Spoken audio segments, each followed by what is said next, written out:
That's weird. The music won't come on. No. That's so weird. Well, howdy, folks. Welcome to Shadow Sun Show. Me and Omen are just chatting. I'm having some technical difficulties because my laptop is being an ass. But I wanted to come and kind of paint, but I'm also kind of my desk is a disaster, and I've been watching a couple of videos with Dungeon Minister, Tabletop Alchemy, a couple other people talking about cleaning their desk and cleaning their brain and getting everything kind of. It's a new year.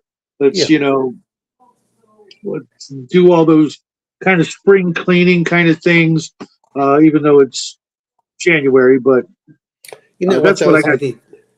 I need the Pardon? same thing. I've been saying that the entire time, and I've had like weeks off. So there's no excuse. But I'm looking over. I'm like, there's too much dust over here. I need to clean this off. I need to clean that off, and I just need to. So I understand all too well. Yeah. So how you been, man? I've been pretty good. I know we had that long discussion last night, which was much longer than intended. Yeah, no worries. And then me and Bo, we talked about B&B and some other stuff. And Off Grid said, I guess a week was all he could stand of being away from us, so he'll be back next week for Star Wars Savage Swords and AD&D, which is really good because 3 people is just. Three. Yeah, I'll be honest. For me, is for an AD&D game, and this is why I think we were having the discussion about, and maybe we want to talk about mortality and levels. If you want to have a topic, one of the things that I was looking up because I saw your thing on 10 cars about being first level, and then I looked over at the various systems, and I'm going to mention 3 systems. So in Axe, about 3 to 4% of characters are leveled. Everyone else is 0. So we're talking about 3 or 4% of the entire population. And then in AD&D, it says 1% of people are leveled. So I know they say that, but I was going through Keep on the Borderlands, Village of Hamlet, etc. And every one of those modules and the towns or whatever you want to call it adjacent to those dungeons have people in them 100 times more equipped or better at doing the things that they're sending the first levelers off to do. And that's where I get a complaint, because if I'm going over reading the Dungeon Master's Guide and they're doing that, and he actually addresses it in the Dungeon Master's Guide. Yes, there are higher level characters, but they don't want to mess with it. They got other things to do. But the other part is, I know we were discussing about clerics and things, is if you don't have a large enough party, a 3rd level character will get overwhelmed pretty easily by about 4 orcs. They can. Yep. So, and this is where, whenever we've talked about it, it's like, this is why you always bring in hirelings. And I was listening to 10 Car talk about stuff. I said, you know what? If you have a bunch of hirelings with you, they don't know if you're the torchbearer is the mage or if the torchbearer is just some schlub. Or you just dress up all the henchmen as mages.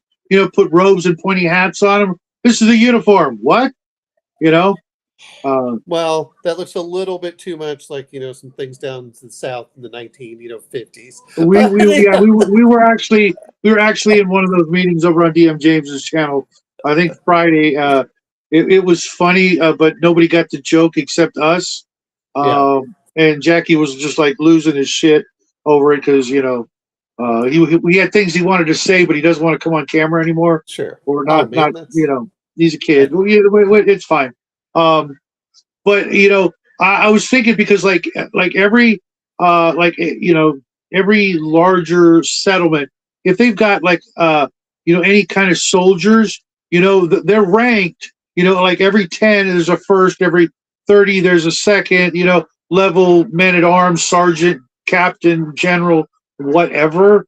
There was this great module for Gamble World where it was called Coming of Age, and some of the other missions where yes, the player characters are not really all that special because in the way the Gamma Yeah. World rules work, but they've been chosen to either go on this mission to prove themselves, a coming of age mission, or they were all the place could spare. The village, the town, the hamlet, whatever. They could only spare you guys, so you've been tasked with going to do the thing.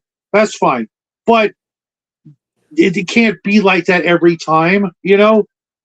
So this is, and this is where I think this is one of the reasons I got so aggravated with second edition Dungeons and Dragons. They removed the 0 level characters, which made Mhm. first level characters not that special anymore. And I know that when Nerdy Ogre was coming in, one point that he talked about, first level means that they're just off of the Hey, what's up, they're Mike? just off the farm, that kind of thing. China That's the laser, way he looked cow. at it, and that's not what it's supposed to be. But a lot of them, whenever we're going through this, is Gygax says one thing, and then, like you said, the village of Helmet. I always thought it was kind of weird that, well, why do you have this? And again, I don't mind if they're saying, hey, I'm going to be this one. The way that he kind of does it, and of course, I like doing math, but every level above first. So if you assume that level characters are 1% of the population, that basically means first level characters are 1 in 200 people. Mhm. And then the other higher levels will fill out the other 1%. It's just the way things work out when you add Sure, everything sure. up. But But my biggest complaint, because I can yeah, understand a thief at first level doing anything he does, no yeah, problem. That totally makes sense. The priest or cleric, if you want to call it, yeah. Well, I the can holy kind of man, I if can you want get to do it that behind way. that to a point. I can get behind that to a point, but I'll have to come back to that one. The fighter, absolutely. However, I think uh, there should be a little. Again, that same point I'll come back to, but the magic user going out with 4 hit points and one spell a day, um, it's literally like they kicked him out of the school as a punishment, or they like he you know what I mean? He's so ridiculously weak that he should not be with the party. I Uh, I'm gonna you know what I mean? again. In Well, any good story, that I'm familiar with, yeah. where it was like a first level magic user, they had way more than 4 hit points, could cast way more than one spell a day. I know it's a game, but if they had in the beginning started you out with more spells than one and just progressed the number of spells a day, it wouldn't have hurt or changed anything. Okay, So because I've been that first level magic user. I cast one spell and I've swung 20 times in the rest of the game, all missing, whether that be with oil, daggers, or stabs. No hits. I'm just literally uh, baggage at that point. I've looked at it a little bit differently, and this is where again, and and our experiences are different because I think that and it could just be in the groups we've been playing, which I think is a big factor. When I've been Absolutely. playing in Ye Olde Geeks, we all know that it's super deadly, it's super dangerous, and we have one guy who literally was third level with 4 hit points. Uh, Now, what was funny was he had to fight a mirror doppelganger of himself.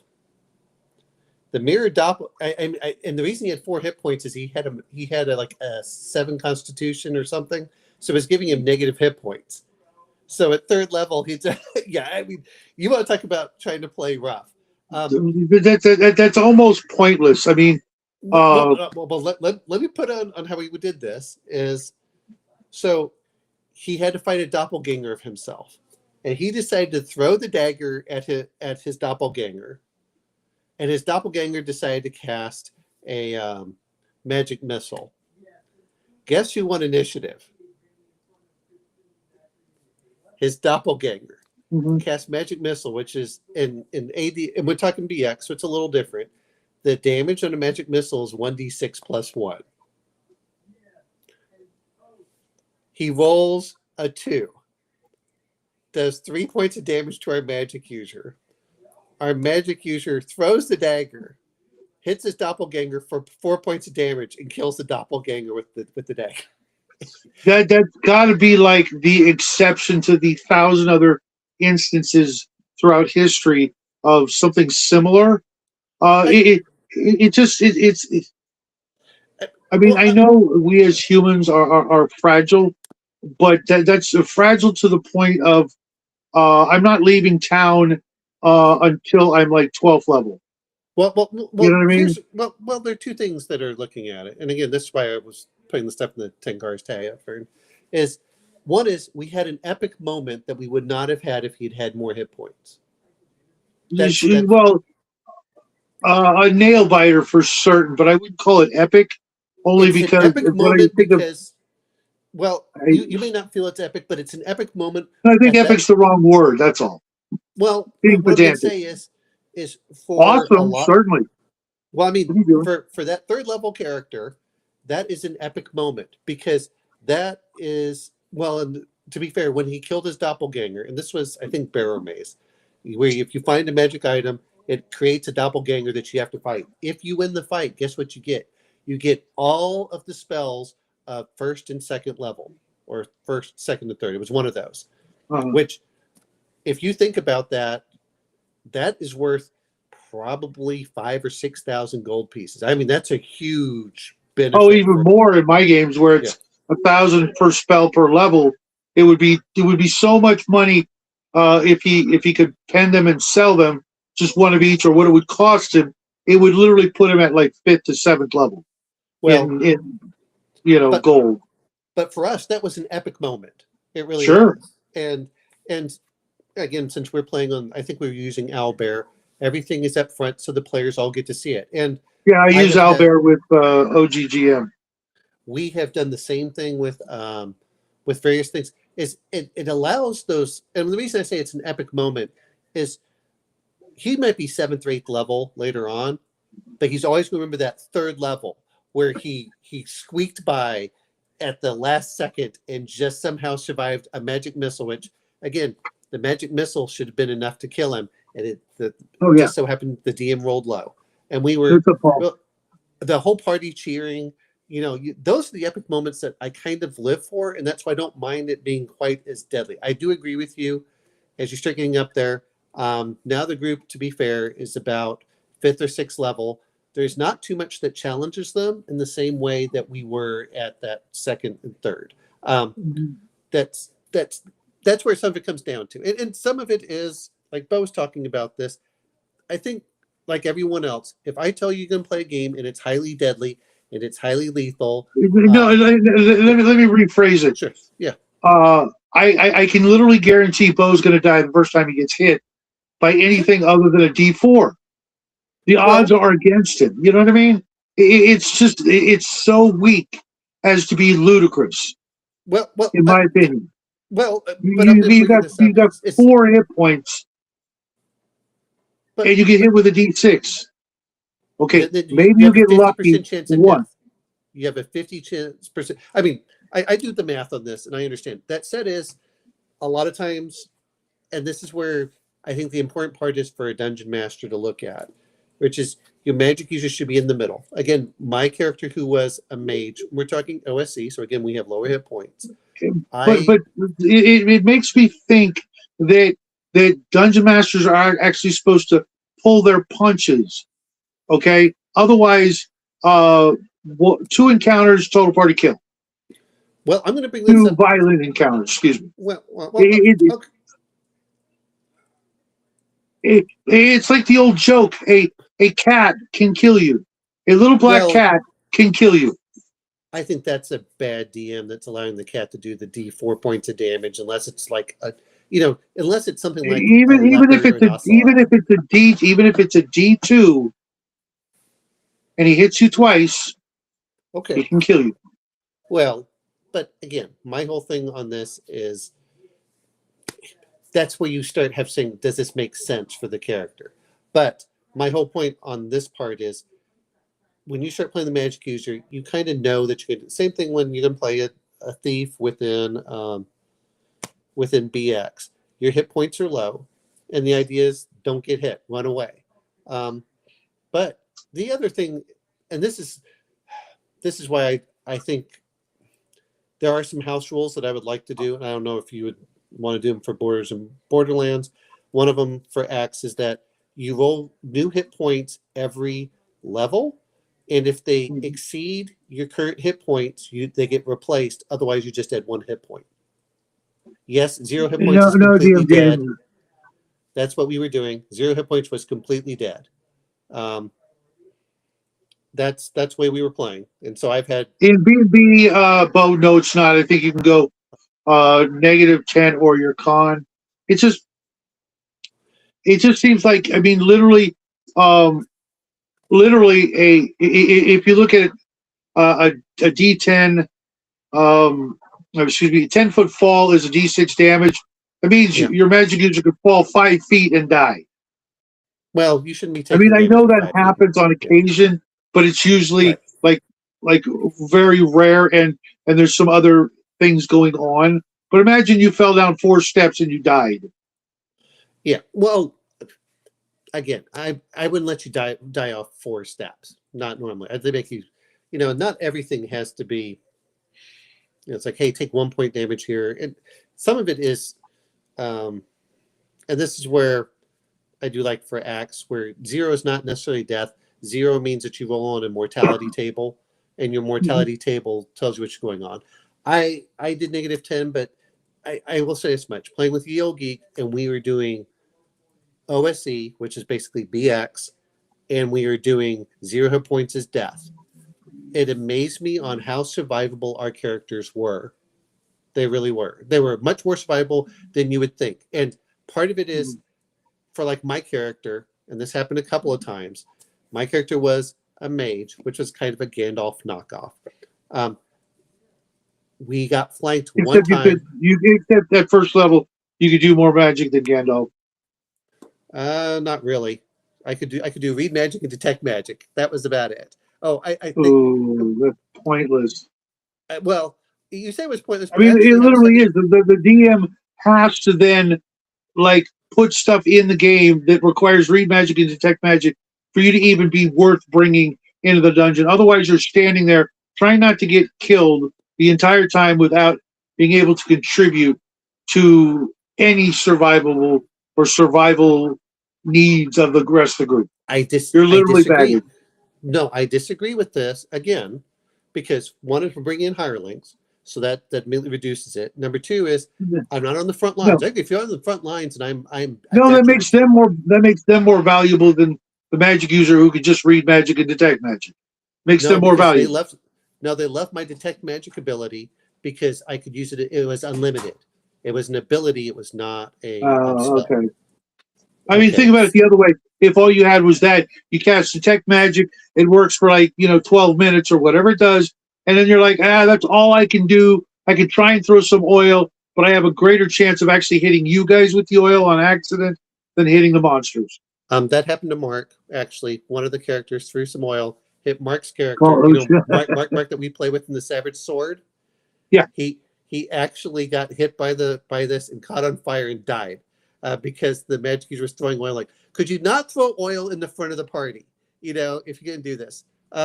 Well, and I'm not disagreeing with Ofka, but here's the thing: the players liked the DM didn't like it all the time because I could do detect magic a lot, but the players liked it because guess what? Now their magic user could save stuff for other spells while I was doing the utility stuff, and I think that's part of like arguing niche. And there is a difference between having 4 player characters and having 7. I will mention that as well. When we have 7, then, and I think this is, if we're going to talk about house rules, one of the house rules that I used to do, and I still think that it's valid, and I may limit it when it gets higher level, was we used to allow you like you can cast any spell you know. We did that, Uh-huh. and again, while everyone's talking about this stuff, is I don't think that if you look at OSC and you look at the mage, which is a Gandalf knockoff, they had a few things. Exactly, The number Bo. of times that I used my abilities that they went off were almost like 0. Like there's one ability that you can cause them to automatically roll morale, which is huge in BX. It is. All of a sudden they take off running, and but I only had like a 15% chance. I'm like, I was allowed to do it once per turn. I'm like, do this, but Well, again, that's kind of, kind of proving my point that in the old school games, uh, the mechanics for first level were really bad, were really really really unrealistic, or you're at such a situation of desperation that if it was really that desperate, they would force the third level sergeant and a whole bunch of soldiers to go and handle the situation. At least some of them. Otherwise, they're literally like going, well, the kids over there, they're not doing anything, so let's throw them out to the wolves and see if they have a snowball's chance of doing anything, while us grown-ups and us professionals sit back here behind the walls, you know, hoping that they do the thing. That just doesn't make sense. Well, see, I'm a little bit different on this, which is to me, it's very similar to the people that joined the Crusades or went on the expeditions and things like this. Was, guys, this is your one chance to earn fame because you can stay at home and do nothing, or you have your chance to die gloriously. But yeah, you could die terribly, but it's your chance for that. And I think, Well, I it's think it's that's almost. I mean, well, you have a very it's 20th almost a century mentality. guarantee that you're going to go out there and die and accomplish nothing. Is in my Well, opinion. I well, don't there's a chance you see could, but after all these years why uh, because why it was the way usually, it was. I mean, other than they didn't know any better, or they had never actually gone hiking or ever been in an actual fist fight in their entire life. I honestly think Gary probably lived his whole damn life without ever once swinging a punch.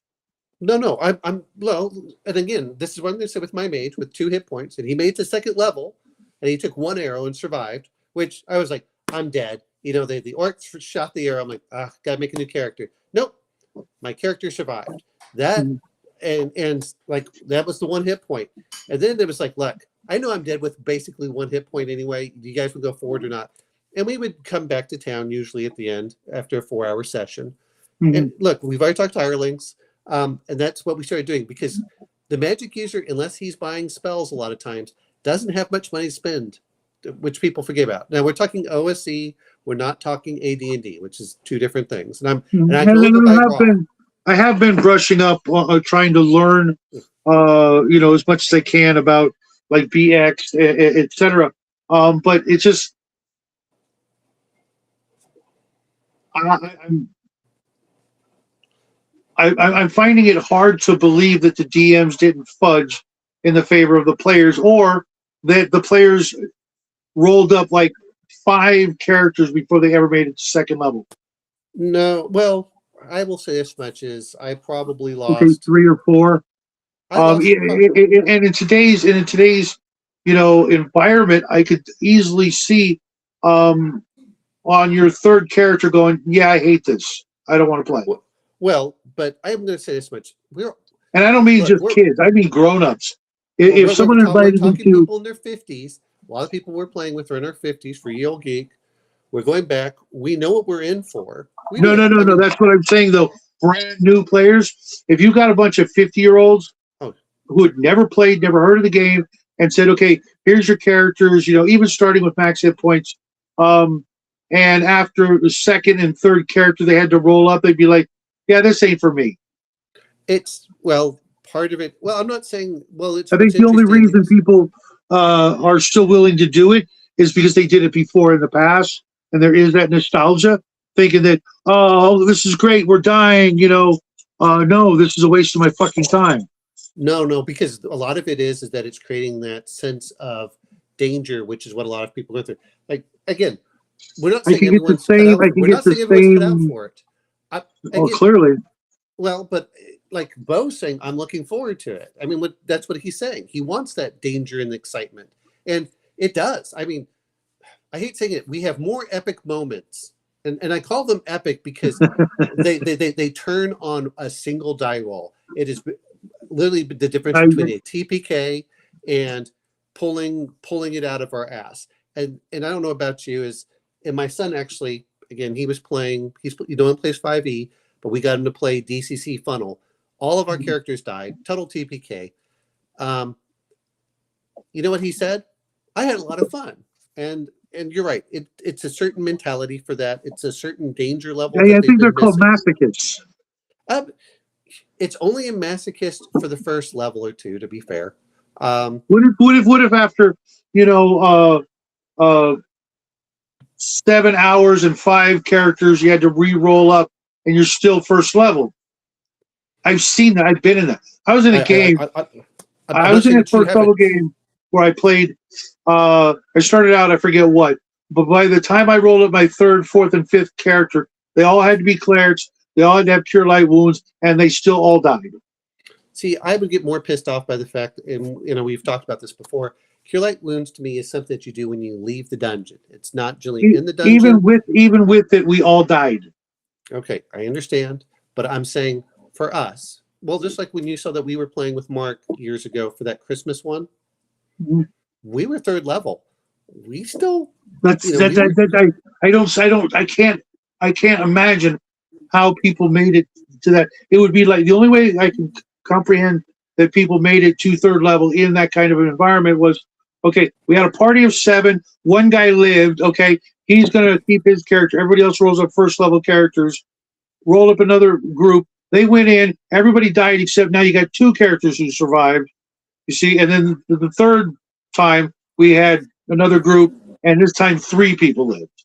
And the fourth time that Yeah, that castle stood up, and no, but I you mean, see what I'm saying? It's just, I but think the GMs fudged back in the no, day, or you would no, all no, be dead. we didn't fudge because some of what we did is we started going over, and you are right.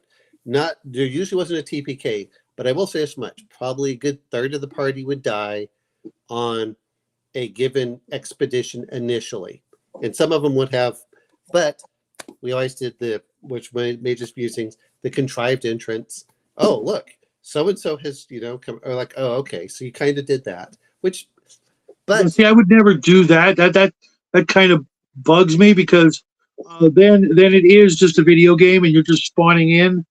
Uh, yeah, but again, because it's a game. without those contrived entrances, people get knocked off. Okay, you died. You sit over there now, and in a couple of hours, we'll bring you in. Oh Yeah, no, you know what we what? I found don't you do in the. that because I'm I not saying that I it's know why, perfectly. Yeah, but but part of it is we do want people to be in the action, and we want them to go through. And you're right. I lost. Let's see. I've probably lost 4 characters. That said, I've also had the epic moment where my character was down to 1 hit point, and we were outnumbered, but we killed enough in a round. They failed the morale check and they fled. And it's like that's those epic moments that you see in but movies and stuff like that. tell me without those contrived entrances, would you have survived? If your character Um, dies, you go in the other room and wait and see what happens. I guarantee that as your party is being whittled down, you wouldn't make it. You'd have to leave at a certain point. Going, we don't have okay, enough people. this one in particular, we did not have any deaths, and my character, oddly enough, he was down to 1 hit point. Which, and he was a cleric. He had rolled up actually a fair number of hit points. He had 7 hit points, but he had survived. We were down to 1 hit point. That we were surrounded in a room, and we caused a morale break. Once that morale break, everything changed, and then we went into a slaughter fest. Which, to be fair, that's that happens a lot of times. Like, well, why didn't they break? And that's sometimes when you watch the movies. I don't care if you want to watch Zulu or anything else. You're outnumbered, you're outgunned, and yet Mhm, the enemy has fallen upon you, and now you think everything's done, and you've turned the tide because they broke. Um, mhm, that's that's what I mean by the epic moments that we have received. If we had been, I'll be mhm. honest, if we had been 6th or 7th level, it would have been trivial. We would have gone through and stuff like that. We also had the other part of trying to get the characters to break from getting cure light wounds all the time. Your protection from Yeah, evil, and the party that does that in my presence is going to die. They're no, just gonna. I'm not gonna try, but I'm not gonna. I'm not going to. I'm going to roll encounters every whatever I decide or whatever the rule is. If it's every 6 hours, I'm gonna And roll it, that's and fair. I'm not gonna hold back in any You way, shape, or shouldn't. form. We're not I saying you normally don't, should. but there are instances like it's the end of the night, and I don't want to leave the party, halfway between home and wherever they're traveling. It's like, fuck it, you're home.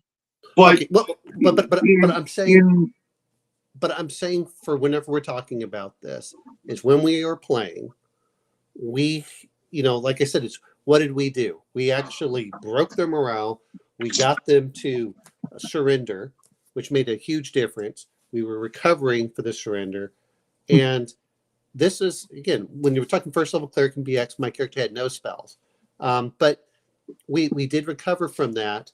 And it took a few days. And then we left and said, okay, we're going to go off. But we had that epic moment because it was nail biting. It was a nail biter. We could have all died. We had one, which this same character came in later because I wanted the levels. This sounds terrible, but I wanted the levels. So there had been a TPK. So we went back into a dungeon to get the equipment from the TPK. So we all came in and we did okay this time. This time, and a lot of it is, I'm not saying that bad things don't happen, but a lot of it is that most players should have the opportunity to retreat, which is hard for a lot of players to do. A lot of them aren't stopping to do this stuff. I know how you're thinking about things. I've been hit. Well, you know what? I'll tell you this much. If I've been hit by an arrow and I'm wounded, yes, I would like to go back to town. And usually, if you're assuming that it's a 2 or 4 hour game, you can go back to town. You're not going to try to power level the dungeon. You're not going No, to try. you can't. Right. There's literally no reason to think that you can do that, other than you think the GM's gonna, because I've been seeing it a lot lately, Yeah. where it seems like GMs are letting the players get away with more than they should, for fear of losing the game, Well, as but in players, interest. It's just getting too hard, or the players got to get their way, uh, more often than not. Because I have seen a lot in the last 5 years. I've seen more people drop out of a game or group because their character died. They're like, I'm going to go find another group, I'm going to because say I this think much. there I'm is not saying this. that but again, you're looking at two different styles of players, and the players have to know what's coming into it. If I tell you this is a highly lethal game, good example is, and you have to look at the group that we were playing with. A lot of us who played Call of Cthulhu, we knew that we were probably going to die. We accepted death, so that's kind of it. Yeah, that's kind of apples and oranges, and not really. It isn't. It isn't. Once you understand your characters can die, then the question is you. I hate No, saying no, this. no, no, The no. people that There's a are difference afraid of. between there's a difference between your characters can die and your characters can also live and become great, kings and queens and heroes, versus Call of Cthulhu. You're going to die. This is a guarantee. And if you don't die for some strange, miracle, you will be playing with your own shit in a mental institution, and that's the best you can hope for. That's Well, Call of Cthulhu. There is no, sometimes, nobody lives. sometimes it's yeah. But then the question is can I make it out alive? That's the question with Call No, of the Cthulhu. answer is no. It's Call of Cthulhu. You're No, it's going Call to of die. Cthulhu. You will have a chance to make it through. It's not 100% death. I Yeah, know. yeah, yeah. You could just end up, like I said, stark raving insane, and you might as well be dead, because you're no longer the character that you created. You're now, this babbling moron. That's not Uh, 100%. That's yeah, again not because you could die. 100%. There's It's two choices: no, die or insanity. no, it's Nobody makes it not. out, as far as I've No, ever it's heard. not. You were creating a false equivalence. Which, but again, my whole thing is at a From what certain I've point, seen. it's well, you always have three options in Call of Cthulhu. One is your character retires. Number two is your character does die, or three is they go insane. Um, but it's Sorry, when you guys. but when you kind of have that in there, you're going to flip it up. Yeah, I and know, that's Bo. what I know. that's what with Bo went through it. Is like we and I'm going to mention this again because we know that we play with the same players. When we played one of them, we expected to die by fighting a vampire. Somehow we rolled critical successes. Both my character did, and my character went temporarily insane. And so one of the options for temporarily insane was he went berserk, and so he started attacking. Well, it was a tableau of human bodies and everything else. Anyway, he just went berserk at this. The vampire came in. Somehow we survived because one guy did the wrong, like Grumpy Old Slan, who was the other person with us. Grumpy Old Slan decided to use the packet, which was supposed to ward off the vampire. He put it on the end of his bayonet because we were playing during the French Revolutionary War, that time period. Okay. And he rolled a critical success, which stunned him. My character went berserk, rolled a critical success. And really, when Bo's talking about some of this, I expected this much because everything was, I threw my lantern so it would catch on fire. It was supposed to be catching the whole building on fire. I figured my character was going to do one valiant last stand as the manor was going to burn down around him so the other two soldiers could escape. Oh, and our captain he got his panic, and so he was cowering in a corner. Anyway, we survived that one. And then the interesting part was there was a part 2 to this. So 5 years later, we all survived, oddly enough. How in the world we survived, it was just lucky rolls. But we got a lot of enjoyment and excitement because those rolls, one is they were public. So it's like, oh, you got a critical success, or oh, you got a critical failure. That was part of the fun for us. And we knew that we'd probably die. You're right. You kind of know that you're going to die. But we survived. Now, the next part, we saved Paris, but we did die. Somehow my character got another critical success, killed the main enemy, but I was caught by the French Revolution, and they put my head on a guillotine. I was like, okay. But you know what? We saved Paris. We still had a lot of fun for that. And I think that's part of it of when like I said, we were fighting these, we play it tongue in cheek. We do. Someone brings up a new module, and you're right. I will say this much. We happened to have a dwarven cleric who had a high constitution, and he became our tank because he had the most hit points of everybody.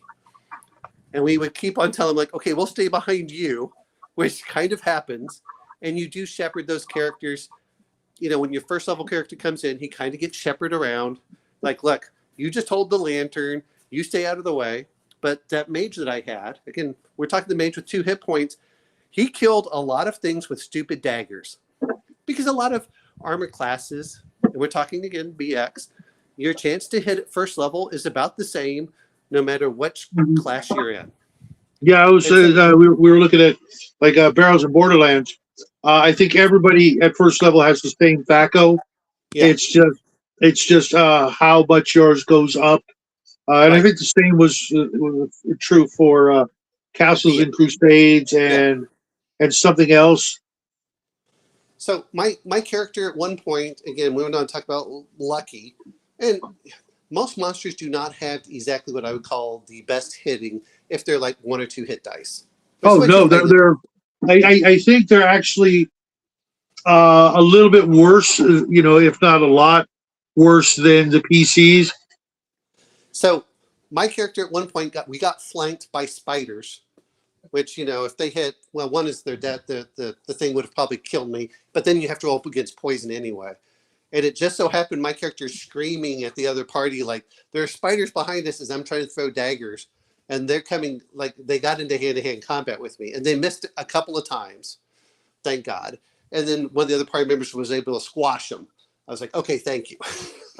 I think but we do have epic moments like that. And now the one thing that did, but those are the epic moments. But I think the real part of it is there's always that sense of danger at low level, which gives you the nail biting aspect. But I also noticed this much, which was when we started getting hirelings, which made the huge difference. Now they weren't going after the mage because the mage wasn't really casting a lot of spells. They weren't going after it. And if you are fighting goblins with arrows, yes, they're going to shoot at you. At that point, you should be hiding. Here's the things I think that people also forget for magic users. If you're using concealment or cover, you can't shoot the magic user at the armor class 6, let's assume that he has decent decks. Yeah, Armor if he's class got any 7 kind of cover, those numbers will come into play. Sure. that's what I'm saying is that's where he should be. He should be hiding behind there. It's like, well, can I see him? Well, okay, how much cover does he get? Well, I don't know about you, but someone in the second or third rank probably has 50 or 75% cover. And that makes a big difference for armor class. Mhm. And if you're fighting goblins or orcs, they're not exactly, they might need a 17 or 18 to hit you. That makes it dangerous, but Right, but if I'm rolling, for 10 kobolds, I got a 50 chance of, kind of wiping out the party. maybe. Maybe. If they're, again, how many party members do you have? And if they're doing D6, generally, well, if you look at it, going by average armor class, let's assume that the average armor class is generally going to be a 4. A quarter of those are going to hit, so that's about 2 or 3. Uh-huh. And most of them are not going to be lethal against the front row rank. And your front row rank is moving forward. And then you also have your players from behind throwing stuff. Now, again, if you're having a completely fair fight, but most fights we found were not. If you're fighting against 10 kobolds, something went wrong. just say either they snuck up on you or you went further than you should have, and that's your big boss fight for the night. And say, okay, guys, we're going to pull back. It is this way. We'll be back in like a day or two. Which again, which is where to me the Cure Light Wounds really comes in, is it removes the downtime for the characters when they're back at home. Oh, everyone heals 1 hit point. Oh, you took What? 6 points of damage. Boom. Well, Okay, good. you get these spells every day, right? That's my point. You can cast it in the dungeon, and then the next day you can cast it again. Why would you go? I'm not going to cast it today, but when we're back home healing, I'll be casting it regularly.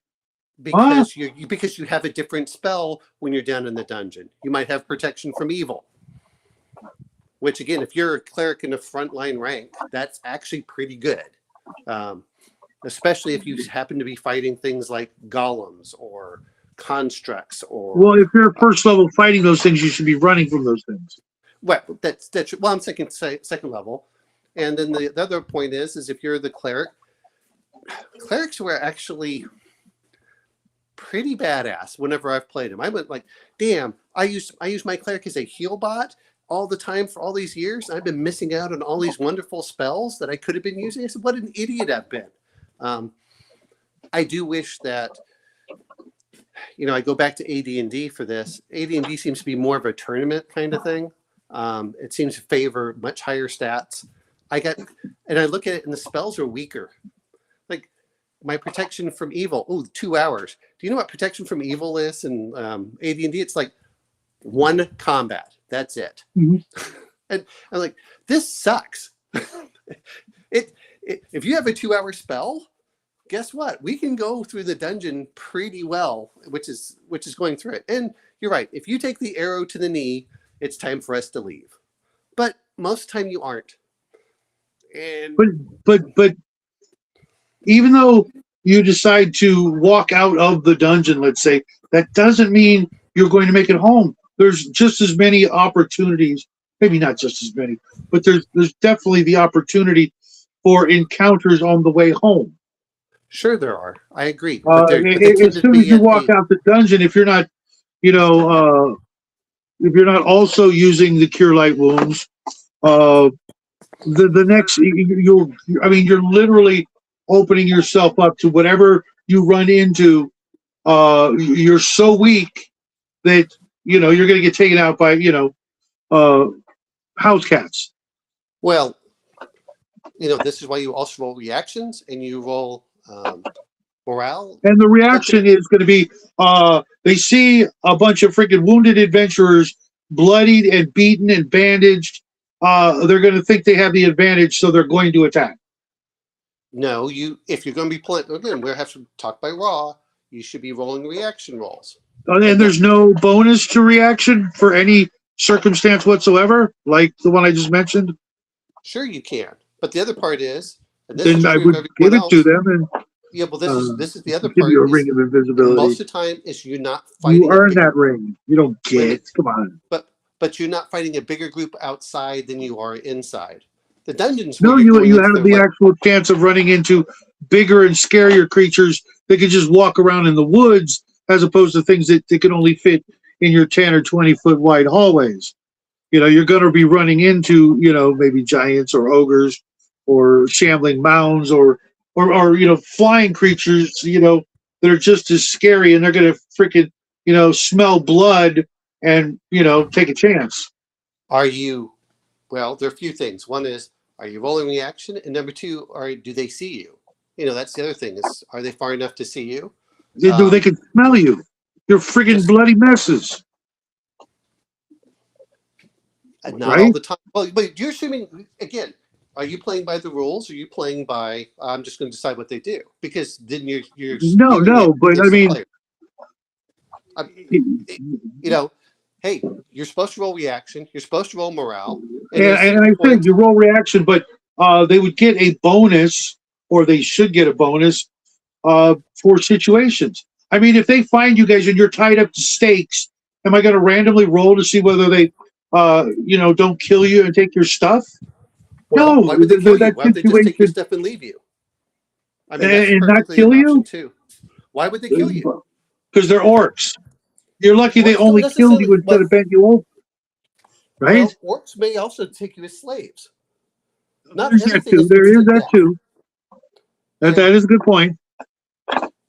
that's what I'm trying to say. Is not everything has to be instant death, and Thanks, upgrade. you should be going through whenever this is coming in. Generally your random encounters should be at or lower than whatever's going to be in the dungeon. If you're really going to try doing this, because the excitement's in the dungeon, not generally outside. And yes, there is a risk of, hey, it could be very dangerous. You're right. If you're coming out and you're wounded, you should probably going to move quietly, and you're going to be real careful, and you're going to try to avoid stuff.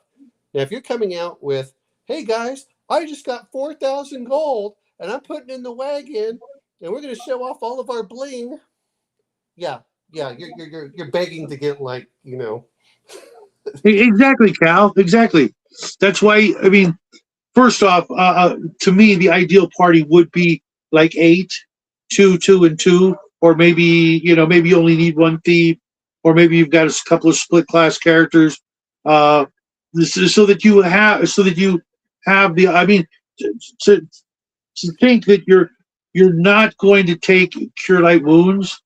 Uh, you're not the heal bot. Again, which spells are more uh, useful? That's why I the said heal. protection from Okay, evil tends to be so more nobody useful is going than a to cure light ever wounds. heal until they get to town. No one's ever going to get back to town. It's that simple, dude. It really is. I mean, if you're just trying to not be the heal bot, you should be the first guy to die. They should push you forward. You're refusing to do your God given ability that could save all of our lives on the regular, But you're but because not. of It's not saving you on the regular. I have found protection from evil saves you far more than the cure light wounds. only if there's evil and lots of it. Well, again, if you're What if looking there's at it, just is a anything? modicum amount of evil? It's Well, mostly where's your uh, cleric? Where's your what? cleric? Is he in the back? No, your cleric's usually up front fighting. Oh, absolutely, yeah. He has to be in the front, So at if he's least up front, one row guess what deep. he gets? So he That can protection potentially from turn undead. But that protection from evil is much more useful to him because it gives him minus to hit, it gives him bonus to saving How throws, far? and it keeps Okay. off certain kinds of creatures, which is important. Hmm. And it lasts for 2 hours. That's where the real difference comes into it. It's like you're not the heal bot, because if people start treating you as the heal bot, one is you're right. Then no one wants to play the damn cleric. Ugh, God, do I have to play the No, cleric? No. I've never had someone say that. The only person I've ever heard say that was you and Max Liao. And to me, it just seemed like they were arguing, or at least he was arguing against uh, type, which he's so against. But it's like, so you're going to go into a dangerous situation, and not one single person knows how to treat injury. You're See, not see going to. my Well, solution whoa, whoa, is whoa. You're literally not healing while you're down in the dungeon. You're healing when you get okay. home. So you get stabbed and you don't bandage it up. You just let it You bleed do until you get bandage it back up, to town. but you're not healing from it. It's like if you get stabbed, I can bandage you, which means it won't get worse. Hmm. What it does mean is that it's not going to get better until we get back and you have some time to heal. A certain amount of first aid can make it so that you can continue on, as opposed to okay, you sit down right there and we'll come back for you because you're now useless. Okay, you're not useless. And again, if we're talking by the rules as written, you're not useless until you're at 0 hit points and dead. Well, I'm thinking of it, from like you know military corpsman and medic kind of a situation. There's going to be guys in a squad who can fix your ass up, or you know what I mean. And in a dungeon party, there should be somebody who can do the same thing. The Uh, and assumption if is, and if if you look not, at the rules, the assumption is the rules is that you are bandaging up after every combat, but it does not give you hit points back. well, that's the thing is in AD&D, it did. No, they decided to add that after the fact. Well, Well, no, we're talking like in 6 years later. because they realized how dumb it was to not have, what if there's no cleric, right? In a Okay, first level party. right. It's kind of dumb, but it is feasible. And what the hell? Well, no. Again, whenever we're talking about this, it's not. Again, what are you losing for other stuff? Again, there are other spells which I feel are much better. Here's the reason that I would take Cure Light Wounds. It is not to heal your ass. It is to remove paralyzation, because paralyzation takes you out of the fight. Hmm. And again, But this is one of the reasons I usually, don't. I mean, from my experience with AD&D, paralyzation usually wears off. In 2 to 8 turns. Then you wait. Yeah, now you're waiting for wandering monsters and other monsters to attack you. Sure, But if you sure. did But I mean, you can drag your friend, carry his ass into a room, close the door, and mitigate the chances of an encounter getting through the door, kind of thing. Um, well, the problem that I have with this is whenever you're doing it is when you get paralyzed, that tends to be in the middle of combat, and that's when I need you. We're talking about both, actually. The bandaging is the assumption that you've been bandaged after combat, and now you can move forward. That's the way that and since AD&D hit points describes it. aren't just purely flesh and blood, and they are luck and other things, Yeah. I like the mechanic of being able to bind wounds as it giving you a little bit more of a kind of a morale boost, as well as some beginnings of the healing process. I mean, because even if it's just 1 point, you were talking about how 1 point, kept you from Yeah. death. Well, 1 point here, 1 point there, they add up and allow you to move forward, especially when you literally don't have the option to go back to town until the mission is complete. Well, usually, and again, I'm looking at some of this stuff in here, and that's why I try going back and reading through what Gygax says and everything I know it's else. not meant to be a simulation, but Well, it's but it's also most meant to players be is fun. And for well, me, watching the players die, roll up another group of characters up.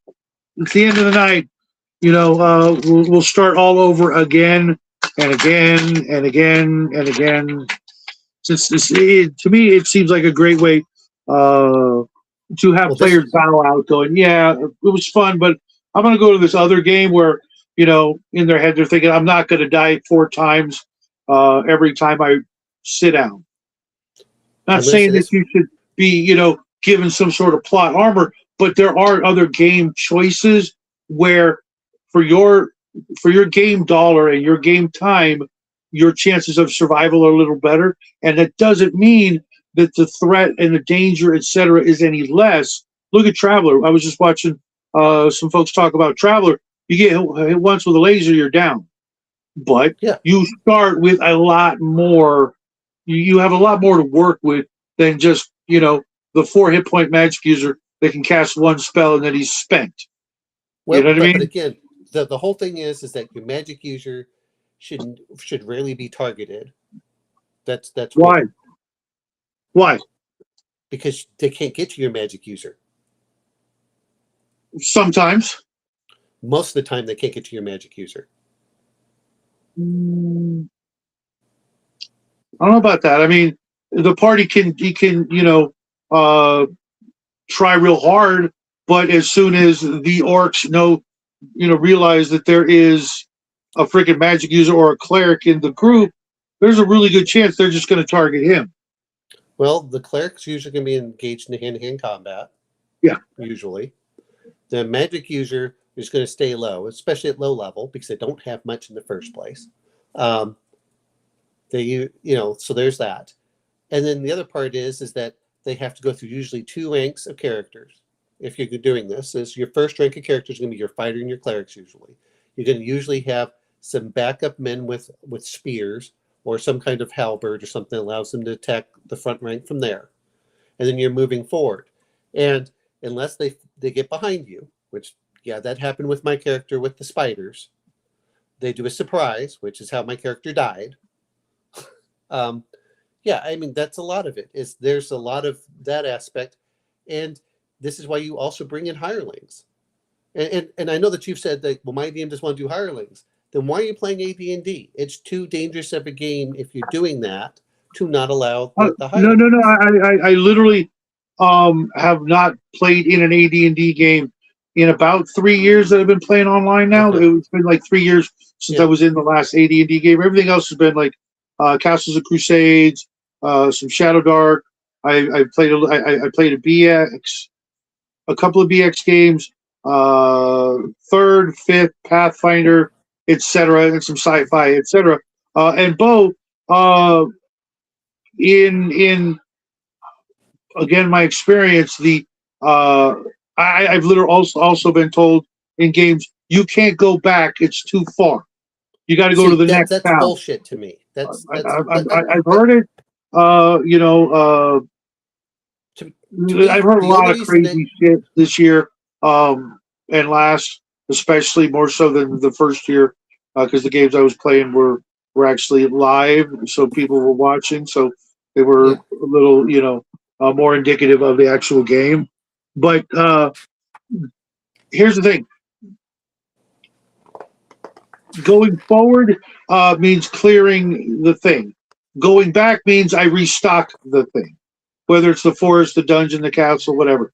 If you leave, there's a great chance that you're never going to clear the dungeon, so to speak, because they're just going to keep multiplying, or more people are going to move in, or they're going to be able to spread out, or they will spread out, just because that room that we had the guards in is empty because the guards were killed.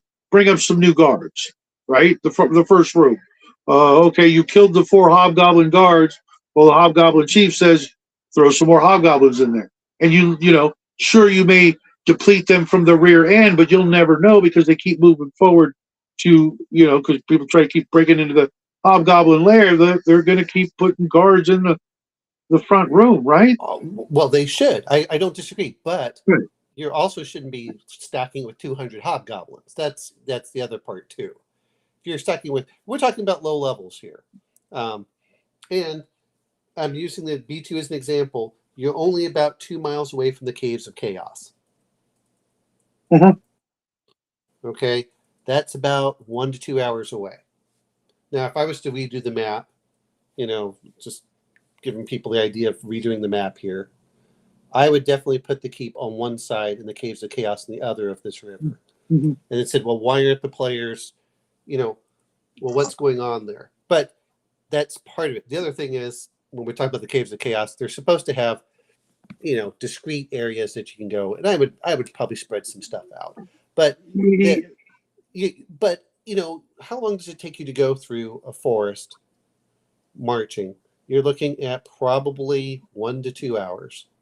So you're limiting depending on which system you use for, random encounters is, 1 or 2 to, depending on the noise level. It's at least like, I think 2 rolls for an encounter? It's normally if you're going to look at it, in the dungeon, it's supposed to be once per turn. If you're outdoors, it's usually once per day. Well, once per day, once per night. Um, Really? so That was yeah, once an hour.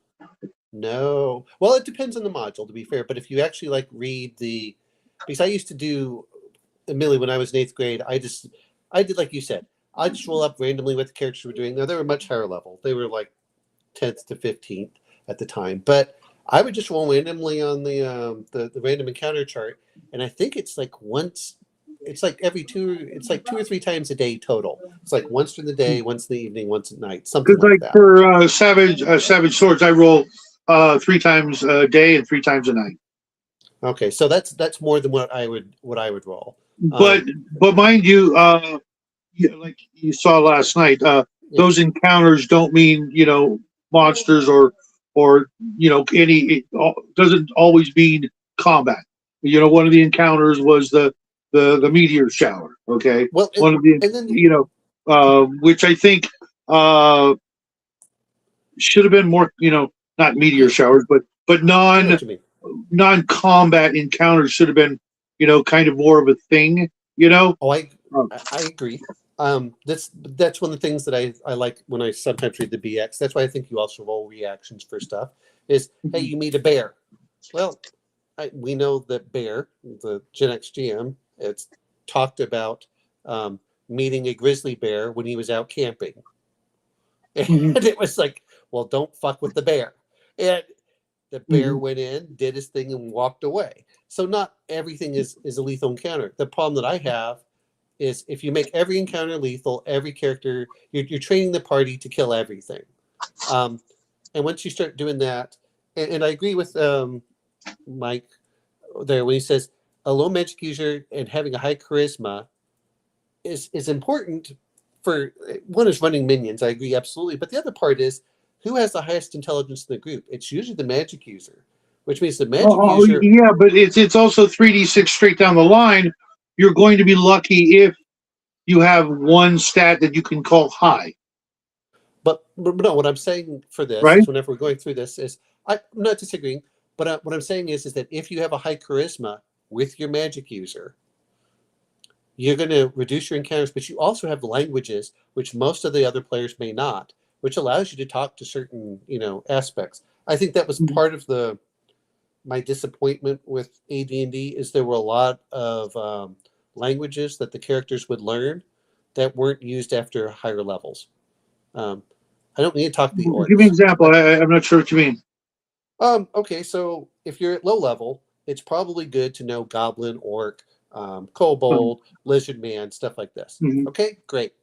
It's not so useful to know Ilthid, Draconic, and stuff like that. Now, when you're at high level, you don't really care about the damn orcs. Get away from me, you little peasants. My my magic user that's 10th level will probably have Cloud 30 hit kill. points. He'll have 30 hit points and he still fights like a 4th level fighter. He's going to kick your little ass. Now get away from me, you little punks. Mhm. And, and now if you've taken that language, which is why I do like downtime. I like having downtime of seasons. Um, one is it encourages players to start thinking about stuff. I don't want to say that, it's just like war. You're not going to war every day for the most part. You will go on campaign for a bit, but then you're going to back off. Now you get to do other stuff. And I think that's when we talk about some other things to do, that's one of the things I think would be kind of cool. And that's why I like Axe so much is he does a lot of that. Bo, it's not that thieves can't. Thieves can, but they shouldn't. No, sorry, I just couldn't resist. There. Um, but no, those are sometimes the things that I got frustrated with for AD&D in those certain aspects, and that's why it's like I'll allow you to retrain proficiencies or languages. Okay, that's great. Um, I don't want you to just get limited by a few languages. Hey, guess what? You can read, and I do wish that magic users had some other. Like I think read languages should have been a magic user ability, not a thief ability. Um, I think that Mm, magic users should have had a I couple don't of think it other should have been things. anybody's ability. You got X amount of room in your brain for X amount of languages due to your by virtue of your intelligence stat. Thinking that you could literally have 37 languages on your character sheet. No, just fucking no. There's a So, limit.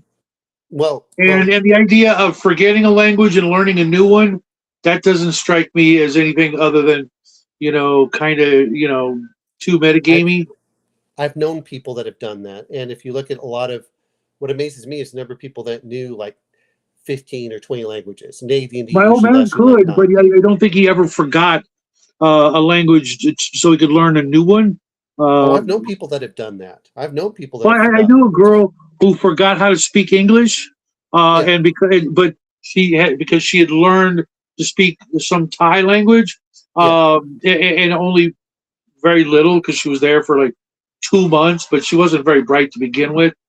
And then when she came back, she had a hard time, remembering English for the first week, but then it came back, but then she lost Thai. So, she whatever that intelligence stat is, where you only get one language, that's where she was at. okay. Well, Um, but see, that's what I would do. I'd say, okay, you can replace a language with this one given she was X amount of time. restarted. Then you would have guess what? Now you get to switch over. That's what I'm referring to. Is if you allow enough downtime, that's what, and that's And why I don't want. even then, I mean, most of those language things come from immersion. To Yeah, think that without having an expert in orc language to teach you or unteach you orc seems incredibly metropolitan for most fantasy situations. That you could just go to college and learn that. After first level, it seems like, yeah, you learned it in, growing up or something. But now that you're hanging out with the humans or whatever, there's probably not a lot of people that can teach you that language. I always but found that, well, kind of a again, little this is too where the gamey. well, I don't mind having it gamey for that because then players don't feel like what I don't want them to feel is like I made a suboptimal choice. It's just like, hey, look, guys, if you want to retrain a proficiency, given enough time, I'll let you retrain a proficiency. Just because Well, it's yeah, like, if you're spending time and money, I suppose anything's yeah, possible. that's what I'm saying for me, and this is why. And it's not some podunk backwater little village, where none of these things would be common. Well, like, are you refer? Okay, well, go refresh your orc language if you have to. Okay, it's but most like this is where we're talking about certain parts of I especially when it's completely fixed and you can never change. I always felt that was kind of crappy because I'm like, I have had a lot of skills that I have lost over the time because I haven't used them long enough. I haven't done this and I focused on other things. And I Some think, are, especially certain muscle memory kind of skills. If yeah, you don't do them, you will in fact, they will they'll, diminish in yeah, potency or whatever you want to call it. yeah, they'll atrophy is a good phrase, I think. But that's what I'm going through. That's the word I was looking for. Yeah, but I mean, I do like I said, is I know you've talked about this, but of course, us old grognards all remember Keep on the Borderlands, but I think this is a great one. If you're able to find the Goodman games, this has B1 and B2 in it. Um, Hmm. that's a good one. The other one, if you want more of a very similar to what Shadow did, is you can go look The Lost City. If you want, you can find a lot of the PDFs anywhere online. Um, if you don't mind modifying, you can use some of the Goodman Games stuff for their DCC stuff as well. But I think a lot of it really comes down to when I start looking at it, don't make yourself a visible target, which is what Tinkar was talking about. Hide behind there. Um, you're right. If I suddenly see a bunch of guys with bows, yeah, the mage should be hiding. Okay, until those Everybody bows should are be over. hiding. Was that? If you're outnumbered by archers, you are a gnat's wing away from a TPK. Um, I it depends on how heavily armored your fighter is. If your fighter is heavily armored, he has decent dexterity and stuff, he can start taking things out. Or the Yeah, enemy can decide, okay, we're going to fire 10 arrows at him this round, that's true. and But then he's down. Okay, there went your first rank. Okay, now since it's their turn again, you took out a couple of them. Okay, now they're going to fire 7 arrows at your cleric. Well, first off, you're assuming that they're well organized and they're commanded. They're orcs. Well, they're orcs, but that doesn't mean that they have good command. It's like everything else is if you're in the middle of a firefight, unless your commander's telling you, a lot of times you're just shooting at whatever you see. So it's like, okay, and you can go through. Now, I agree with you. If you suddenly go Step them up over, to hobgoblins. They're only a little bit tougher. A group of 15 hobgoblins is going to take out. hobgoblins are going to be a lot scarier, especially for first or second level party. At that point, that's where It's time to just run. If they well, outnumber you, you run. It's okay, really. yeah. Or, But see, the thing that I don't like the most, I guess, is the idea that the party of brave heroes are actually sneaky little, backstabbing, not cowardly, but underhanded black ops teams, as opposed to, brave and courageous, stereotypical cartoonish, I guess, that's fourth level. Prince Valiant type heroes, Robin That's fourth Hood. level. Remember, that's the fourth level. When you hear, well, I mean, So prior to fourth level, if they have to be devious, uh, and underhanded and sneaky, and oftentimes cowardly, before you actually get to play the heroes that you want. well, like you said, we have gone through it, and you're right. We have gotten into situations where we fought things we shouldn't have. A Black Widow spider is pretty terrifying against a first level group, um, especially if you find 2 of them. But we were able to take it out, oddly enough, with no casualties. Now, some of that Mhm. is because we used oil a lot. We would burn the webs. We had a lot of people with back row. Um, again, like you're talking about, is you start doing phalanx type style, which is or Landsknecht, if you want to look at some of it. Okay, good. Your fighter's using his sword. The people behind him are using the spear. You should be getting 6 attacks on that front rank, whatever that front rank is. So if we're assuming 10-foot corridor, you can do 3 abreast for the front rank. Your second rank has the halberds or spears, so that's where you get the phalanx style. So they should be able to push forward with that as well. Yeah, and I agree. 15 humanoids with weapons is a tough fight for most low-level parties. Absolutely. And if you're lucky, this is where your magic user casts his. If he gets sleep, he does really well.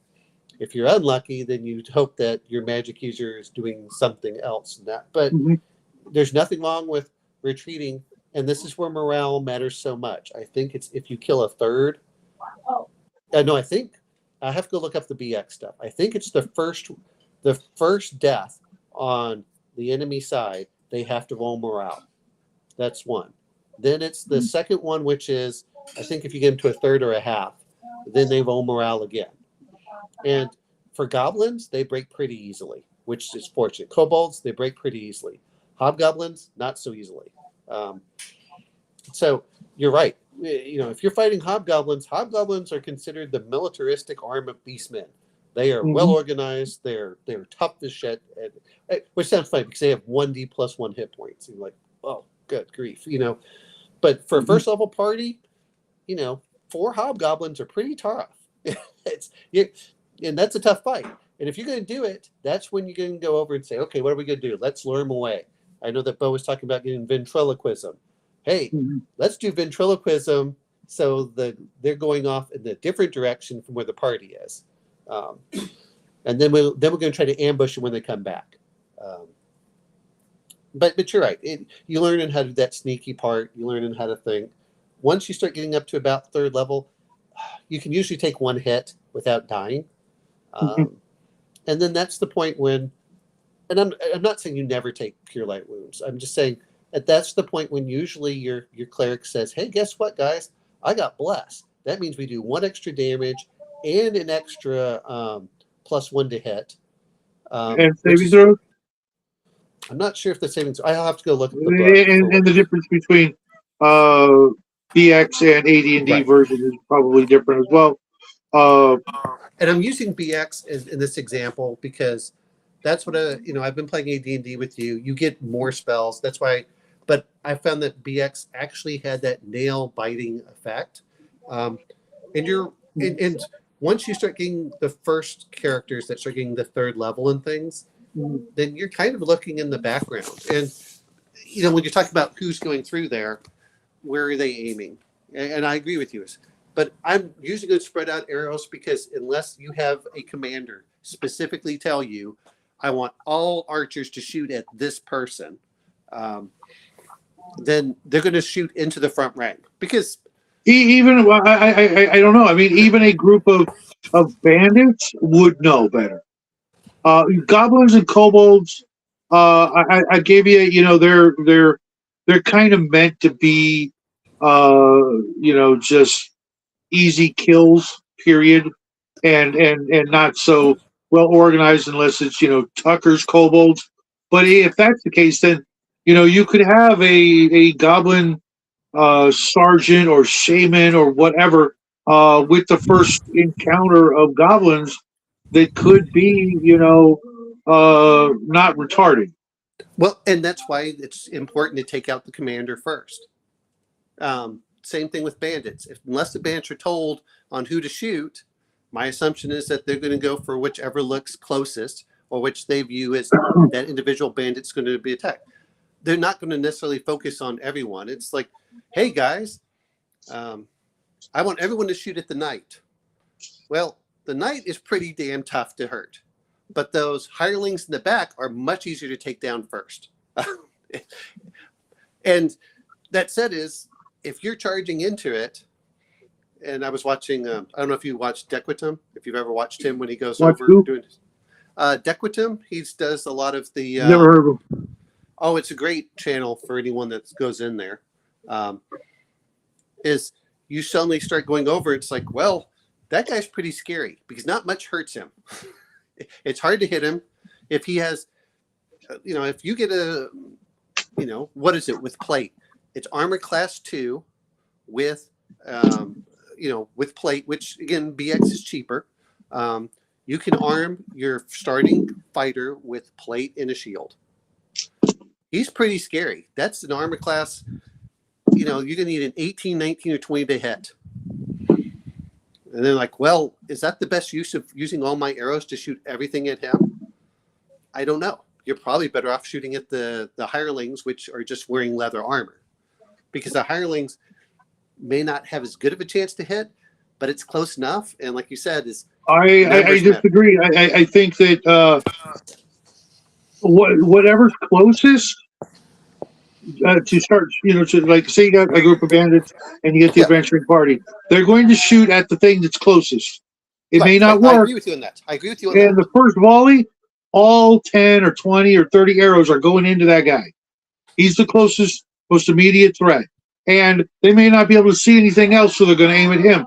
And after 10 or 20 arrows, if they find out that, we didn't take him out, some of those arrows are going to miss him and hit you in a 10 by 10 passageway.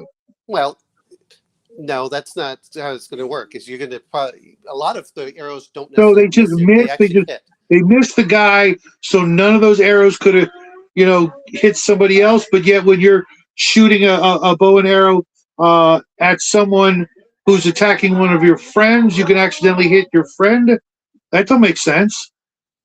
Okay, you're not understanding what I'm saying. Is if you're shooting all your arrows into things, you're probably shooting into the front rank, which is not your knight. Your knight is probably one of 3. The other part is if you're using bandits, they're probably flanking you on the sides.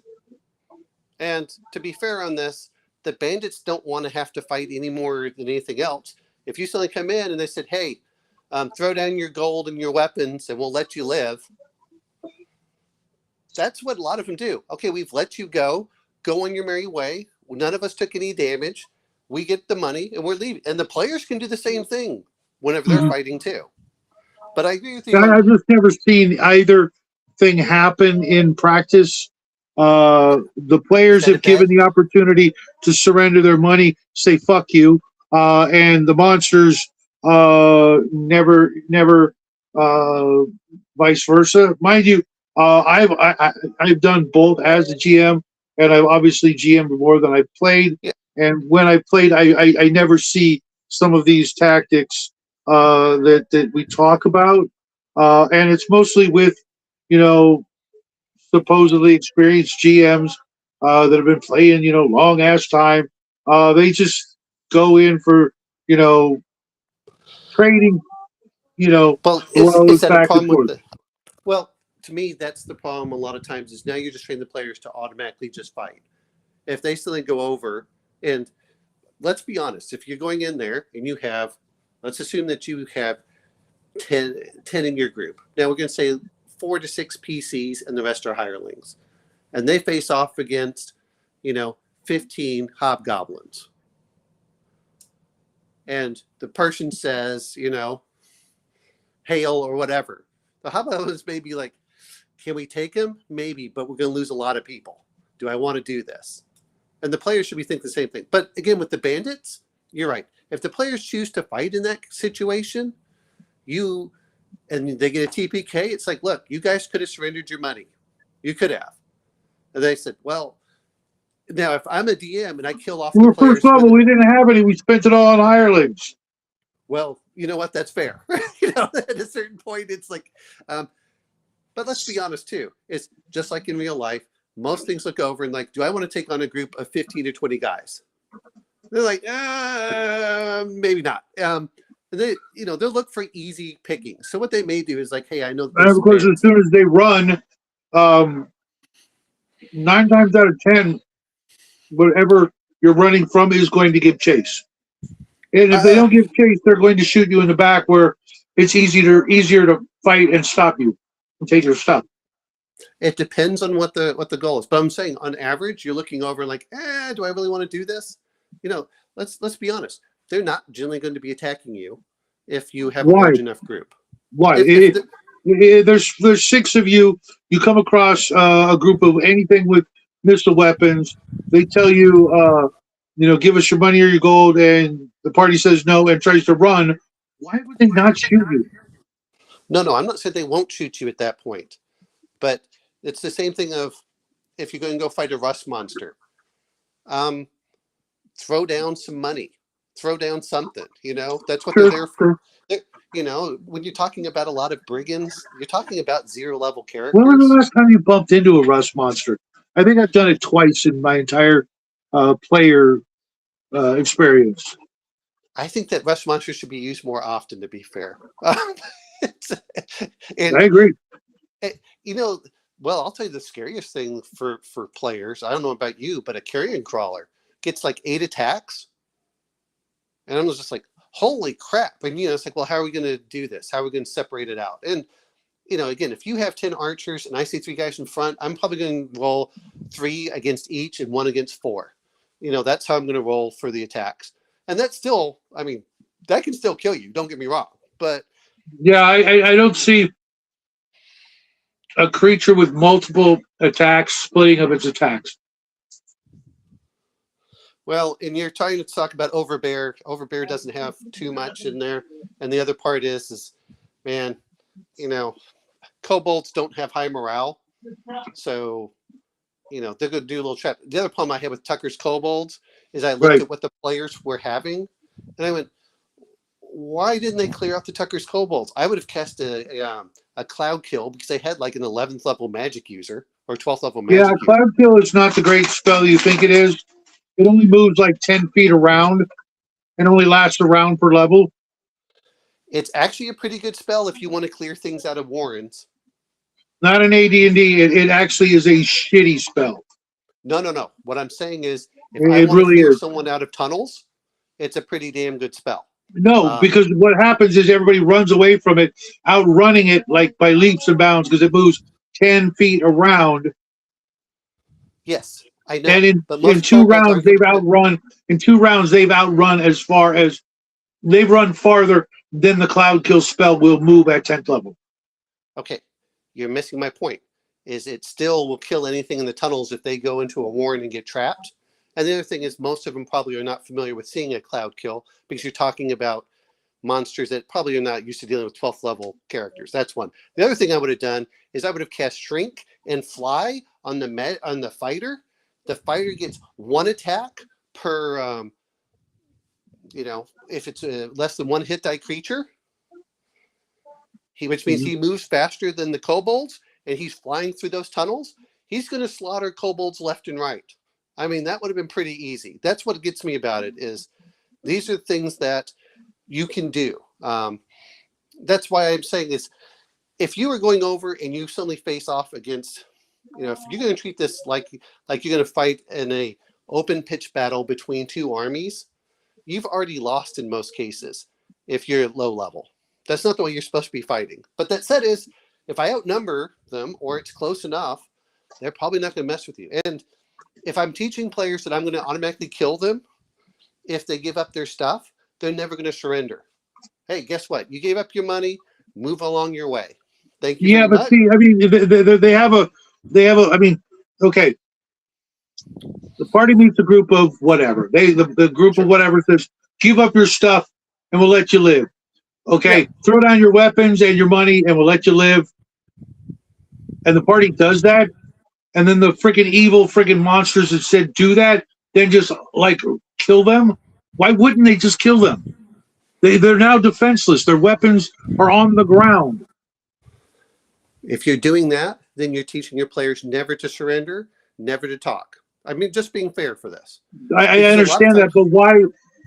I mean, where in history did the bad guys, get you to disarm and then they didn't kill you because they knew you were disarmed? There were plenty of examples for it. I can't think of one. Well, go read a bunch of things about, battles. Look at what happened with Caesar. He got caught by pirates. There's a lot of historical examples where people have been captured or they have been ransomed or things like that or put into slavery. Not everything. The only thing, if we're going to talk AD&D, what it says is they will automatically kill elves. I mean, I suppose if the monsters were lawful evil, well, even chaotic evil, they would let you live in slavery. If they're chaotic evil, you should have known better. If they're neutral evil, same thing. Well, chaotic evil, if we want to look at it, let's go talk about Tolkien doing the hobbits. Hey, go bring these in. There's chaotic evil will tend to fight amongst itself. Lawful evil will tend to say, hey, you know what? We will keep our word on this. So it depends on what you're doing. But again, if you're getting it to where the players never are always going to be, killed or attacked, you're just training them to do everything that's against it. And this is why you're supposed to be using reaction rolls, because sometimes they can go over and like, why are you here? Don't you know that I am so-and-so with such and such? Mm-hmm. Oh, okay. And then the other part is, we're going to use orcs again. We're going to use Tolkien in this case. They didn't automatically go kill the dwarves until they found, you have orc Christ, historical slaying of orcs. If players are smart, they can say, hey, if you let us go, we can get you some more money. Or they say, I think The Hobbit is a really poor example to use for arguments because it was, in fact, a kid's book. And therefore, things had to be toned down. You know what I mean? Well, he still did it in the same thing when you start looking at even in Lord of the Rings. They still took prisoners. Yeah, but a lot of them did. Well, then the other part is hey, one instance. Well, there was multiple instances where they took prisoners. In Lord of the Rings? Yeah. I only remember Frodo getting taken up to the Tower of Sir Thungol. And so Merry and Pippin. Merry and Pippin were captured too. Oh, yeah. At the very, very end, yeah. And then the other part is hey, they've also, it's like, well, why don't you tell us about this? Why don't you, this is where you start allowing your players to start talking their way through. And then part of it is, a well-armed party, they may just be like, give us your money and we'll let you pass. They don't say, hey, put down your weapons. Now, putting down your weapons are like, if it's going to be a total party kill, why do I have to do a total party kill? Hey, guess what? Are you going to surrender or not? And if they say, nope, we refuse to surrender, okay, you've all been killed. Now, if you say they haven't, then you know what we usually do? You make a new party, and they go try and go on a rescue. That's how they get the other players back. Now, Maybe. Now, you're going to get the whole other thing What's there up, if Dan? you're going to start talking about how's this going to happen. If you're bringing in undead, then absolutely. Undead are going to kill you. They're not going to stop unless they're intelligent. Mm-hmm. So that's a different, which makes undead pretty scary because guess what? They don't low morale. They aren't going to break, which is why cleric, we want you. Please come here. Yep. Well, you're right. Frodo and Sam were scooped up by Faramir's Rangers. I mean, there's, a lot of it is, are you getting information? Are there slaves? If you start doing it where all of a sudden you start getting like a certain number of PCs getting slaves, you're like, oh, okay, well, let's go bring in, and if you allow it to do that, and again, this is why I said I've been used to playing multiple characters because we were playing with 3 DMs. We were playing on a 1-to-1 time scale. Well, sort of we were playing on a similar time scale. So there were instances where our primary character was still in Dungeon A because that Dungeon Master couldn't run this week. And then other were like, well, you're going to have to play a different character this week because that character is already preoccupied in a different location. It's like, oh, okay. Yeah, I might. I'm not sure how that's working, but there were 2 players in my B&B game who wanted to be in both nights. I'm like, well, you have to make 2 different characters, and again, if you're doing one for each night. That's what we not that we play. Maybe you did, I did not. But the RPGA, when they used to have it, hey, you go from one dungeon master to another with the same character. It's like, oh, okay. So, yeah, but that's the way it was. But the way that we were doing it with the EO Geek was we were saying, sit down here, and your character is out of commission for 2 weeks or whatever because because the trip that he was on the boat will take 3 weeks. Okay, you can't play him until he can go back and forth between the different campaigns. So that's what we went through. I'm just saying there's more than one. You don't have to make everything. It's going to be instant death. Encourage your players to actually talk. If you get a high charisma guy, this was the other benefit of being human, which I didn't really look at until more recently with AD&D. Humans are the only group that is neutral to everyone. Excuse me? Humans are the only group that is neutral to everyone. So if you bring elves or dwarves, they're going to get antipathy or hatred. But humans are the ones that can actually deal with a lot of the beastmen style orcs, hobgoblins, things like that, without getting negative penalties to talking to them. Well, Cocoa Bee, I will say that, but if you're dealing with a lich or a vampire or some of the intelligent undead, that's a little different. Not everyone's trying to. That's the line from Terminator, dude. Yeah. Oh yeah.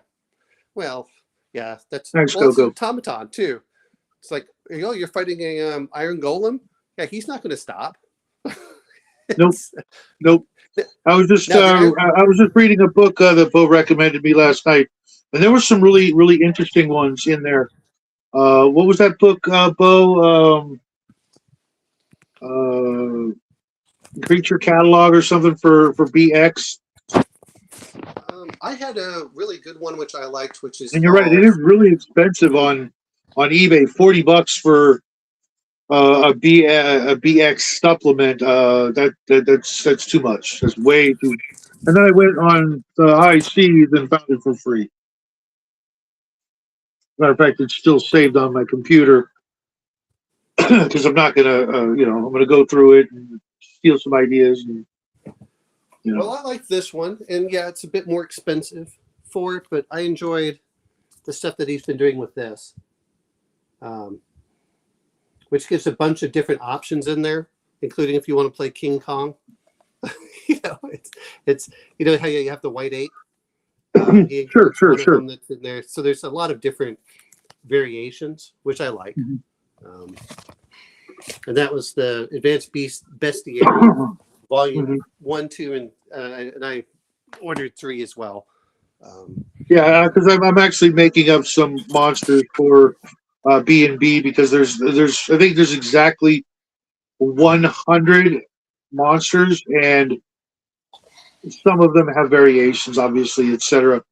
But it's still not enough because out of the 100, there's like, I want to say less than 10 that are below 2 hit dice. I mean, there's Yeah. like a crap ton of like 7 to 18 hit die monsters in a game that ostensibly can go past 10. Probably not. More than likely, no one's ever going to make it above 5th level, and yet you're looking at 18 hit die freaking monsters. It's like that's no one's ever going to make it that far. So why? Or if they're running into that stuff, they're also running away from that stuff. Well, and I want players also to run away. It's like we were talking last night about, if you see a giant, absolutely. But stop trying to kill everything that you meet. That's great. well, When you're going back higher to what level, Bo said was the push forward. That's literally always been the mentality of every player group that I've ever met. No one ever wanted to go back. I would suggest it or say, let's do that. They're like, nope, we'll camp and go forward. Camp and go forward. And while we camp, we get our spells back, we heal up, and then we go forward. There's no going back because that's literally diminishing returns. You go back and then you spend a bunch of your treasure just so you can go back. And by the time you're done, if you are ever done with that, say, dungeon, you've already spent all the money because you've gone back 12 times. You know what I mean? I think in some ways it depends on how far away your dungeon is, to be fair on this. If your dungeon is, and I'm going to use keep on the Borderlands, you're about 2 miles away from your keep. Going home makes a lot of sense. If you are like one of the things that for Axe, they have it where you are like 50 or 60 miles away from the nearest city, you're not going home. But that also makes it so, but that module that was in there is intended for like 7th or 8th level characters, which is where which module? It's AX. I can't remember if it's AX5, maybe AX4. I AX4. wouldn't know what it is then. Right. Well, no, I'm saying it's for Axe. But the idea is that a lot of the danger for the modules, they can't go back to resupply. They can't go back for new hirelings. They can't go back for a lot of these things. Whereas for us, like I was playing, was it Barrow Maze? It was, I think, a 6-hour walk back. So we went back every night because in the evening, the one night we did stay, the DM did not want us to stay. If only. Cal says, just 2 piles of treasure and leave. Yeah, well, there's some of that. And it depends on how often. If you leave a dungeon open for a week, then I expect it to start getting restocked. But if you're coming back every couple of days, no, 24 hours, not even that. I mean, it depends on the dungeon, I suppose. But if it's like the lair of an intelligent species, you know what I mean? It's like you go into the hospital and you go and you shoot up the front room, and then you leave and come back. That front room is going to be full of freaking people wondering, what happened, and making sure that don't happen again. But you're assuming again that's where we're talking with Cal with the 300 orcs. Yeah, if you have 300 orcs, and you should slowly be whittling them down. But you're right; they should be prepared. But if you only got 20, they're still going to wonder what happened in that front room. If you've got 20, then and you take out 15.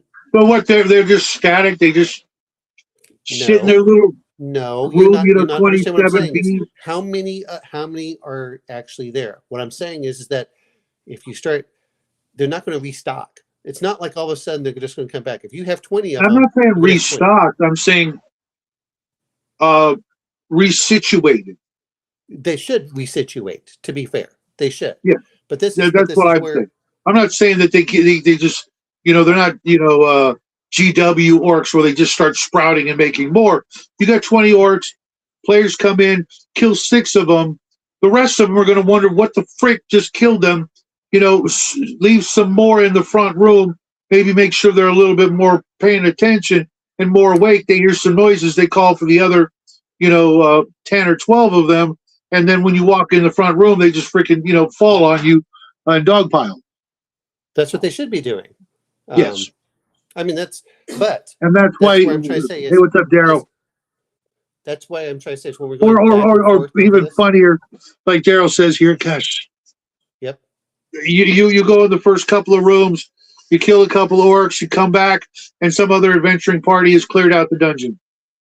Well, I'm not saying that hasn't happened either. And sometimes you should do that to encourage the players to move forward. But if you're at low Nice level and not as worried zombie about with it, Adrian helmet.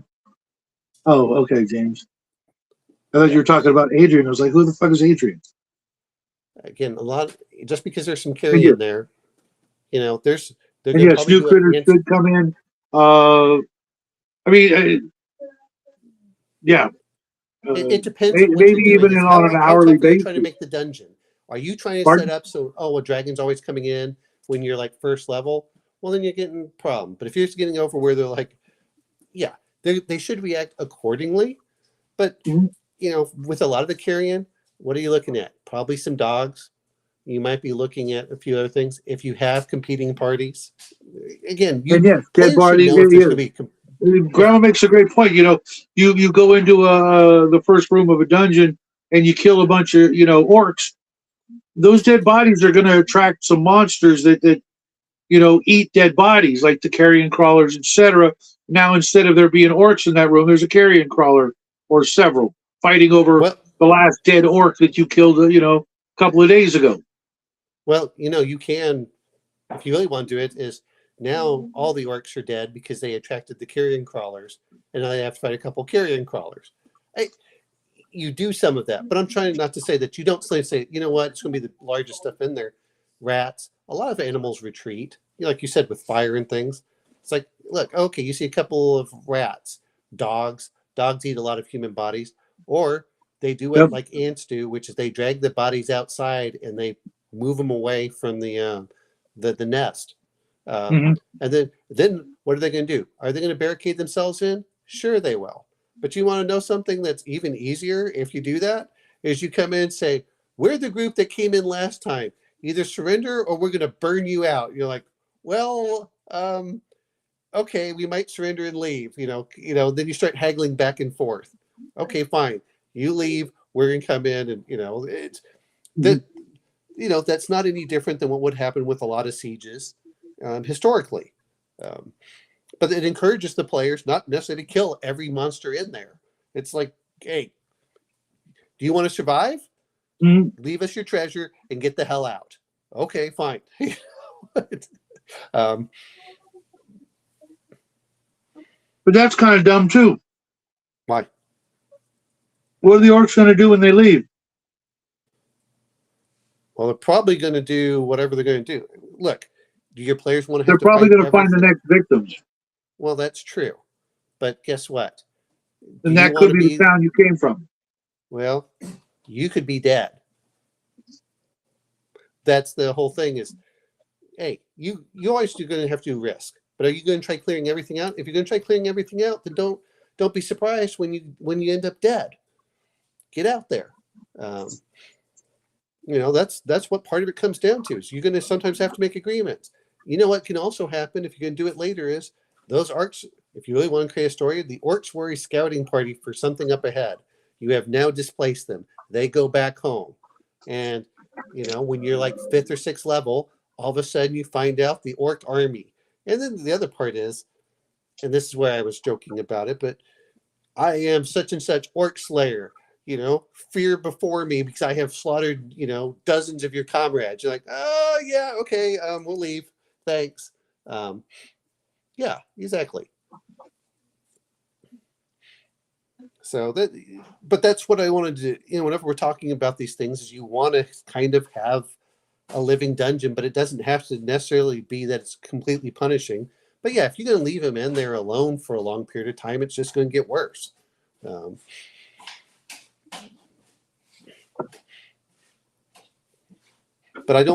if you try and get it where they're going to try to go in the dungeon all the time, and that's all that they're going to do, and it doesn't make it that interesting. And I was listening to Professor Dungeon Master talk about when he was doing his Caves of Chaos. It's like, yeah, Hey, what's up, okay, that Angel? sounds like a fun game. Which one? He did his B2 synopsis with his players on how they went over, and then they cleared off the different rooms. It was actually pretty good on how he's like, well, I just changed up these monsters.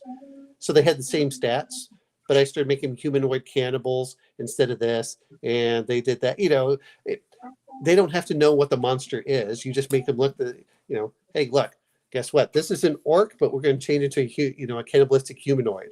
All right, that's good. The players don't know, but from the DM standpoint, that makes it pretty easy. And it depends on how big of a dungeon you're doing. I like doing smaller dungeons. Not every dungeon has to be 400 rooms. A lot of places are 10. And if you look at Caves of Chaos, I think a lot of those were 5 to 7 rooms per each group. So, that allows them to clear out some of that. And not all groups like each other. Nice, Angel. He's saying he played in a Dark Sun game today. And that's not my favorite setting, but that was kind of part of my argument for first level characters, because I'm doing a video on this Monday. If you guys hadn't figured it out, first level characters are dumb.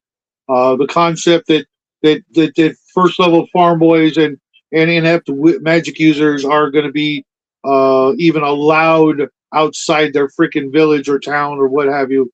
Dark Sun was proof that you can have an entire freaking campaign in D&D where you are not shoved out of the village, incompetent and inept, and the last likely chance of success for the town's survival, because they start you at second and third level, and that's all you really need, is the difference between that and that. And there's a lot of games out now that actually start you out more competent and literally not a walking target and waiting to be victimized kind of individual, and you can still have an exciting game. I'm not saying that. What I'm saying is, how do we put this? If you go and start looking at how Gygax put it down, you're assuming that there's one level character probably for about every 20 homes. For 20 what? Per 20 homes. So how big is your village?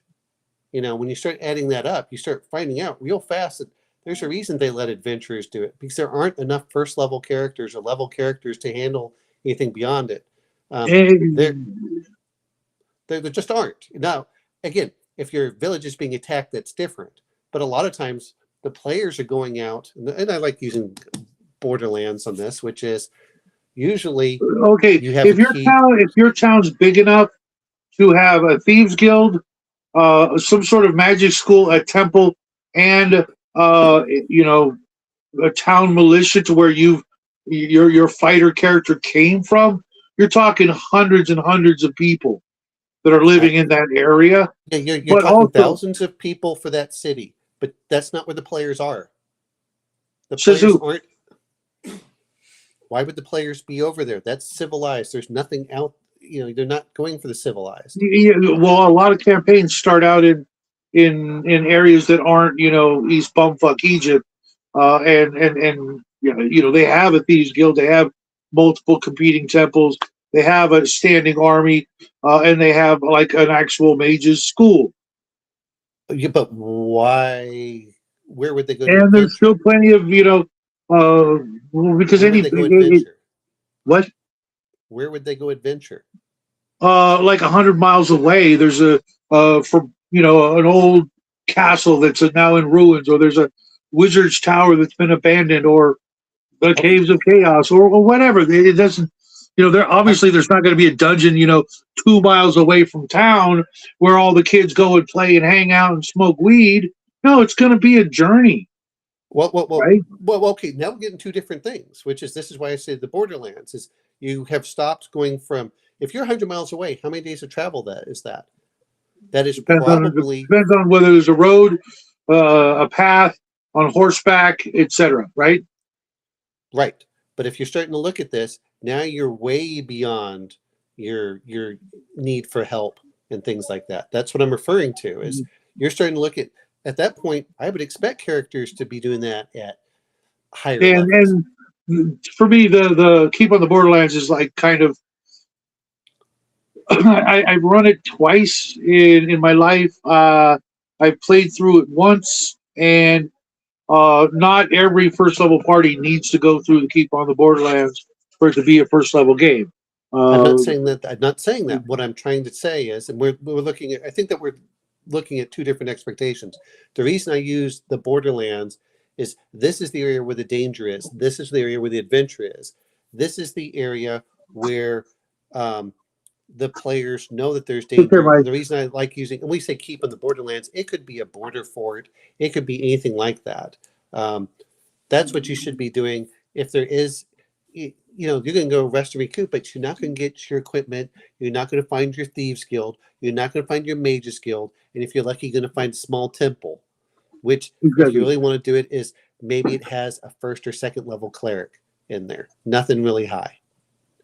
BX maybe AD&D third level cleric was actually a priest, so he could, you Well, know, okay. So even a third level, by title have yeah. some sort of parish or whatnot in the town. But that's the other thing also. I mean, like if you're setting your game and the start is in like a town or a village, then okay, yeah, the first level characters might be the best they have, but a lot of times the starting adventure actually starts out in a tavern in a pretty big, area, right? I mean, That's how you're doing it. That's not the way that I've I only handle it. seen. Pardon? That's not the way that I handle it because you're not. My assumption is that you guys may, and you're partially right.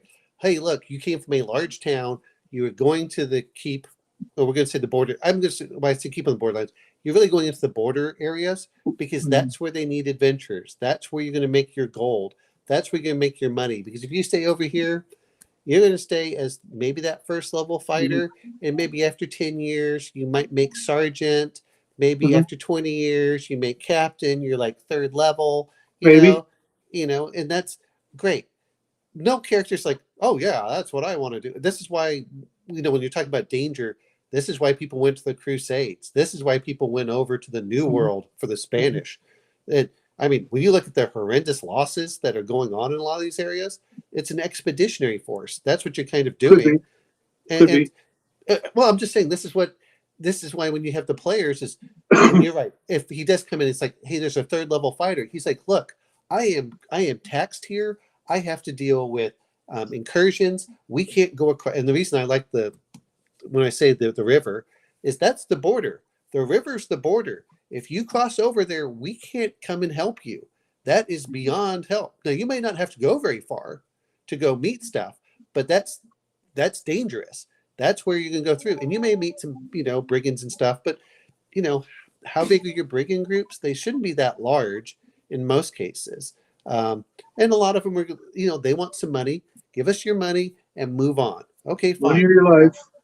Yeah, Sure. exactly. Well, great. You gave me your money. Move on. Now, sometimes players take that real personal, but you also don't want to. It's like okay, um, but they don't want to be enough of a pain where Or sometimes the party literally has no money. They say, yeah, we don't have any money. They say, okay, fine, and drop your weapons, and we'll take those, and then I mean, well, the bandit's going to believe him. Oh, yeah, you don't have any money. Sure, you don't. You Well, know what I mean? what is the average cost for a lot of people? It's like only a few gold per month is what you can expect to get. So for 10 gold, they're like, hey, that's worth it. Move on, No, I mean, they say literally, we have no money. What are the Well, bandits going to then require? well, then what do you have in lieu of money? Drop. Yeah, You know they're going what? to see your swords and your bows and your weapons. Okay, drop your weapons. Those will do in a pinch. Well, sometimes they'll take them like, okay.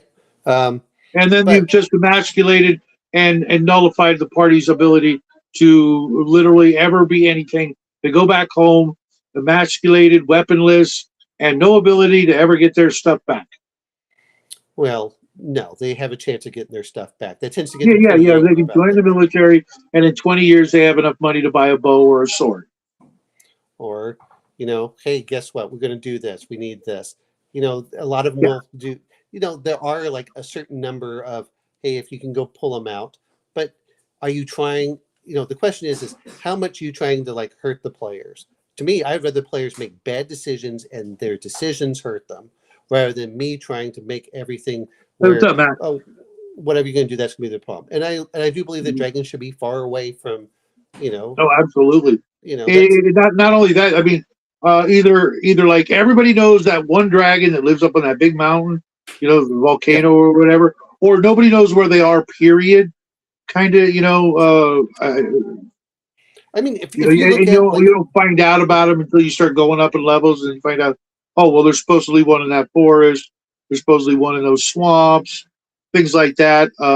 Because like in Lord of the Rings, most folks really didn't travel very far from where they grew up. There just was no reason, and nor any time or ability because they're too busy, you know, working. well, the other part is when you start looking at it is, how far can a dragon normally fly in a day? If you're assuming like a bird, they're going to go about 20 or 30 miles per hour. If you allow them to soar for 6 to 8 hours, I mean, they could be 100 miles off. Mhm. And usually, if you're playing smart dragons, they don't want to piss off the kingdom enough that he, gets a bunch of heroes up there and goes in Mhm. there, especially ancient dragons. It's like, look, I'm smart enough. I've lived for 1,000 years. I know who not to mess with. You know, and, you know the a younger dragon may go, hey, look, and I'm going to use an alligator analogy here. If you're familiar with alligators, is alligators are cannibalistic. And so a lot of the little alligators are the ones that are moving out into the closer to civilization because the big dragons or whatever else are the ones that are saying this is my territory, get the hell out. Yeah, so Mhm. but I want the players to say, okay, yes, when you cross this boundary, you are now in no man's land. Good luck. That's where this is going over. um, Mhm. Yeah, you well, I know like for the B&B game that I'm running, yeah. the Barrows in Borderlands. It is literally on the Borderlands. There is a little. It's not a keep. It's a citadel because the original keep was destroyed because it's the freaking Borderlands. And they will be doing things, but uh, I had to house rule the starting money for them because Oh, I 3d6 agree. silver is just for, ridiculous. for for the cost of things, well, we have both talked about it. It is excessively low. um Yes. Well, it is. it's suicidally low. It's like And you're Death an Angel escape. Shadow, What? they are probably well, I'm going to mention them here. Who's going to go for this? Well, you're probably traveling with a group to the keep. You're not just traveling by yourself, so you're probably going to, bandits don't want to attack a group of 40 or 50 people. um Yeah. it's yeah. That's why so many adventuring parties that I've ever encountered one side or the other.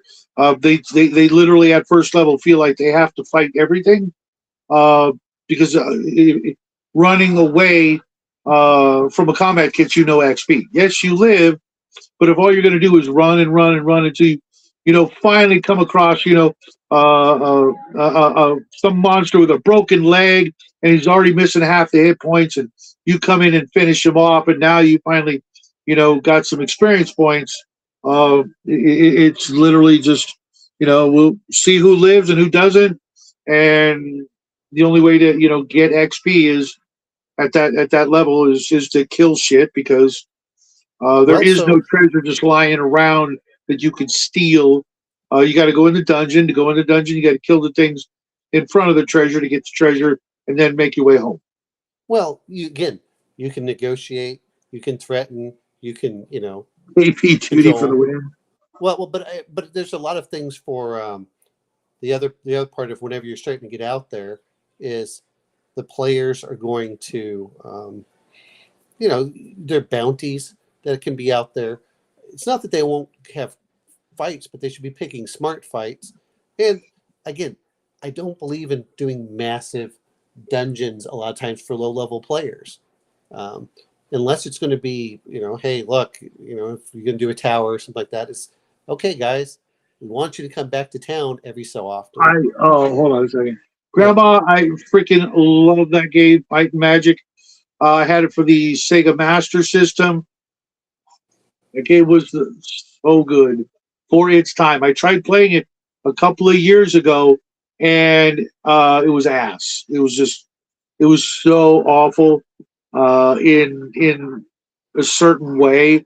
I mean, cruising around, trying to level up and fight monsters, and go on little mini quests and stuff within the city that you start and the dungeon underneath, and getting to about ninth level.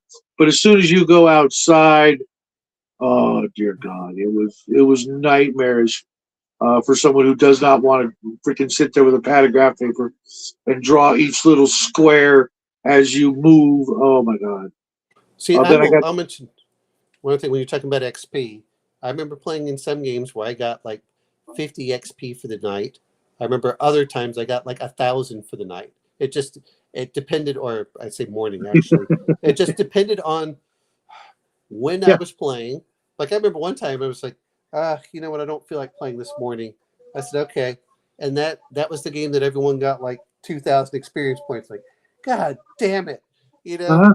it's taken me Oh yeah, 7 I hate those sessions. games where you get all dressed up and leave the house and go over and you get 175 XP for the night, and you're like, I could have phoned this shit in, you know. But Uh, there was same nights I also got like 2,000 for, it just sure. depended on what's going on. The and it depends on what your goal is for some of it. A lot of times whenever I'm playing for the group and the excitement and the action. And it's like, okay, but and this is what we talked about before, man, when you hit that second level, you're just like, I feel unstoppable.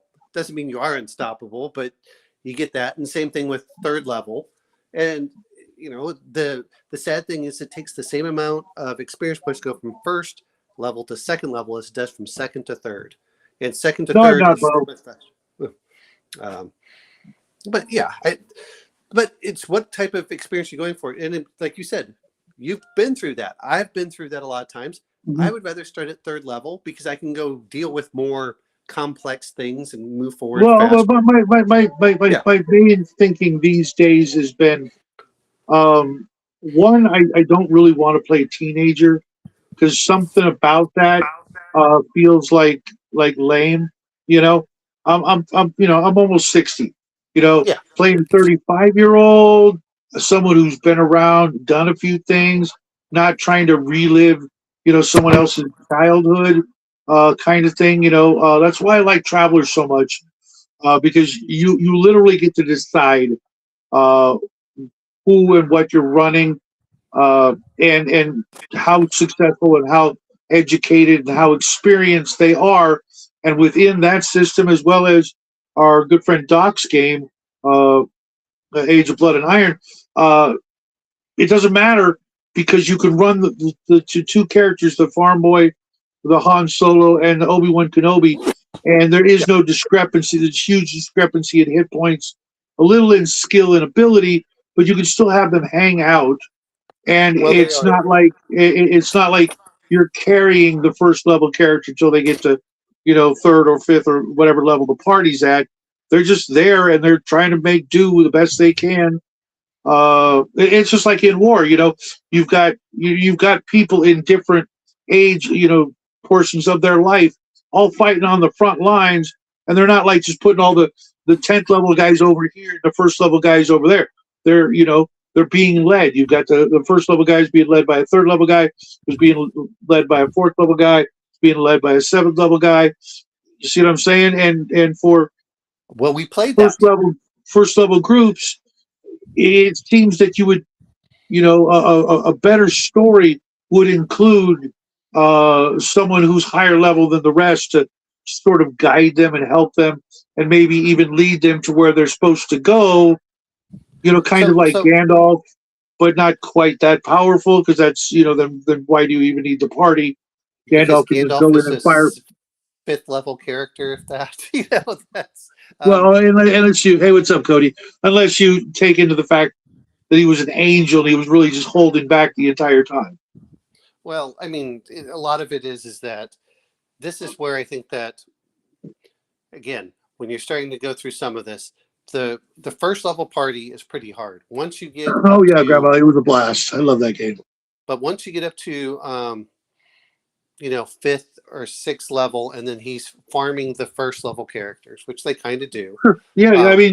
Um, Why not have, like, the third or fifth level ranger, guide the party to the place, so that he can help them, you know, get through some of the wandering encounters and teach them the ropes of, as opposed to letting a half a dozen freaking teenagers loose. Okay, just follow the yellow brick road okay, and save the village. okay, you have To a me, it's 20th fucking century. No, no, retarded, no, no. Well, a few things. First right? off, you have a 20th century mentality for this because generally an adult was generally 16 or above in a lot of these areas. Yeah, That's. yeah, and still just as dumb though. I didn't say that they weren't as dumb. Let's be Right, honest. When you're and the first older playing, folk in the village would still know those 16-year-olds are dumb as shit. I'm not saying they aren't, but guess what? They also look at is, well, good luck. You're. This is. Yeah, Hey. you think they'll make it? Nah, take a miracle. Well, you You know what you know, do is then you're like, hey, I got all this stuff to sell. Why don't you do this? And that's where they're like, hey, it's that's a good way to fleecing him out. And then they come back with gold, and you're like, oh, but this is where if you look at when we talked about AD&D, when you start talking about experience points, all of a sudden there's a reason it doubles every time. So the time that it takes a sixth level to go to seventh is the time it takes a first to go to sixth. So usually those exactly. characters will fly up levels pretty quickly if you farm them.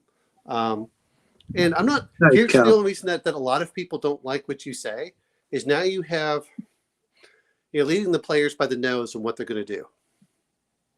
Now, Well, if you I have a mean, if they decide, because you kind of are at first level. I mean, uh, if you just say, okay, you made up a bunch of adventurers, what are you going to do?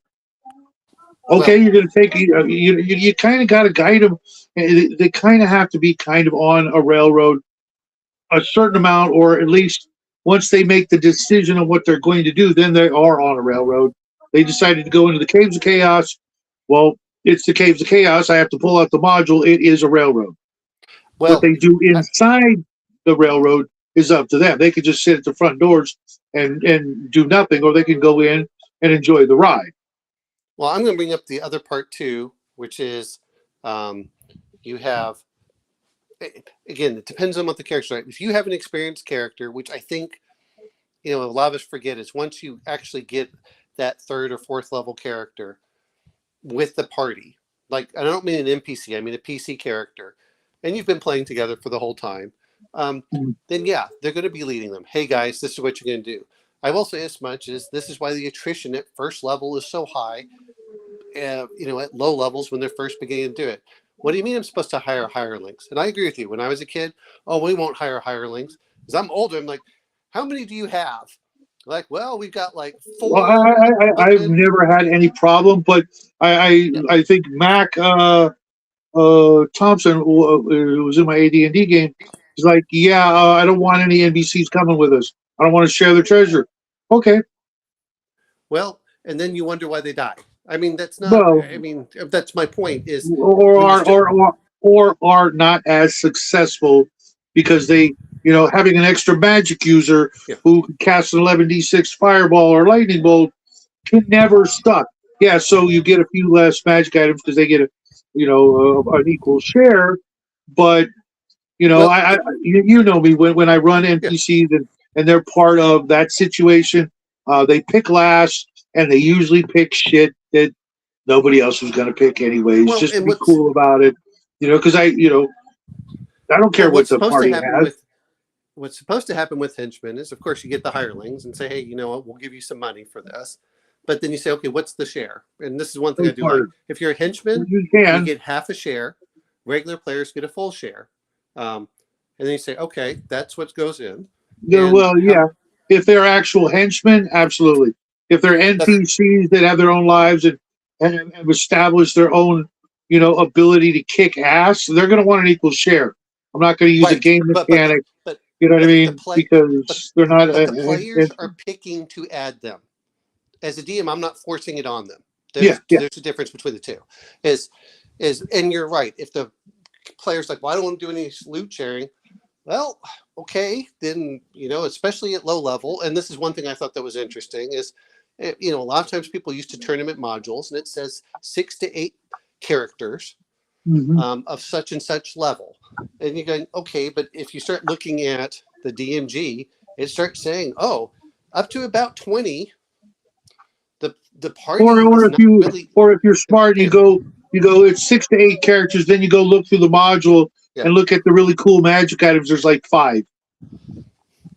Someone's getting screwed going in there, or 3 people are dying to make it so that everybody gets something cool at the end. Modules tended to have weak, weak rewards when it came to magic. Um, they usually either it, had things you already had in your party, like +1 chainmail, or there was a couple of really cool things, but that could only be owned by one person, like White Plume Mountain. it 6 to 8, 8 to 12 level characters, whatever it was, and there's 3 cool magic items, and the rest of the treasure is crap. Well, I look at a lot of this stuff as like, okay, what are you doing for this? And I'm not disagreeing for all the magic items, but usually, and this is the way that I did it, which was everything was shared as far as XP. There is no breaking up. Oh, well, you get this magic item, you get this XP. No, everyone gets the same XP for going on that adventure.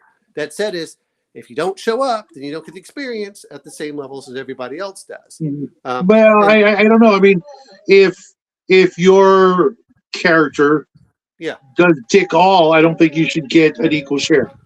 well, that's true. If your character's sitting back doing nothing, then he shouldn't get an equal share. But you know, Whether they can't or are unable to contribute, even though they're in there, that's why one of the reasons why uh, you don't find mixed level party members, because the first level guy is just standing in the background, literally hiding behind every rock, can't actually participate, therefore isn't actually earning any XP. Um, so I they're really but not. I'm okay with that You for shouldn't be there. first level. He's not. He's doing his little thing. Guess what?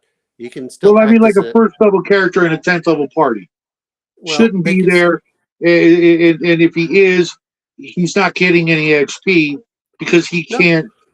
Right? Well, no. What else can he do? What else can he do? I He still expect you to do becomes a something. glorified torchbearer. Well, you okay? Do your torches. Give me some ranged attacks. You know what? The other thing is start observing things, which people forget about. Be an observer and tell me what's going on while my character's fighting. I'm fighting some orcs. Could you tell me to make sure I'm not getting backstabbed? What's going on. I'm not giving them There's equal shares of XP for doing things like that. Because well to me. if you did that, then the hirelings would also deserve the same equal treatment. Now I'll give it to the players because the again, if you don't want to play with them, which again, are we playing with friends? Or are we trying to play for, complete strangers? Two very different aspects. You're playing with Sure. friends. Guess what? Then, you're probably going to let your friend get up there because you want to farm him up to get a certain level. And he's still taking risk as long as the character's at risk. Now, if he's going over and like, I have my force, I have this spell that I can't get hurt and I'm going through, then yeah, you don't get any experience points.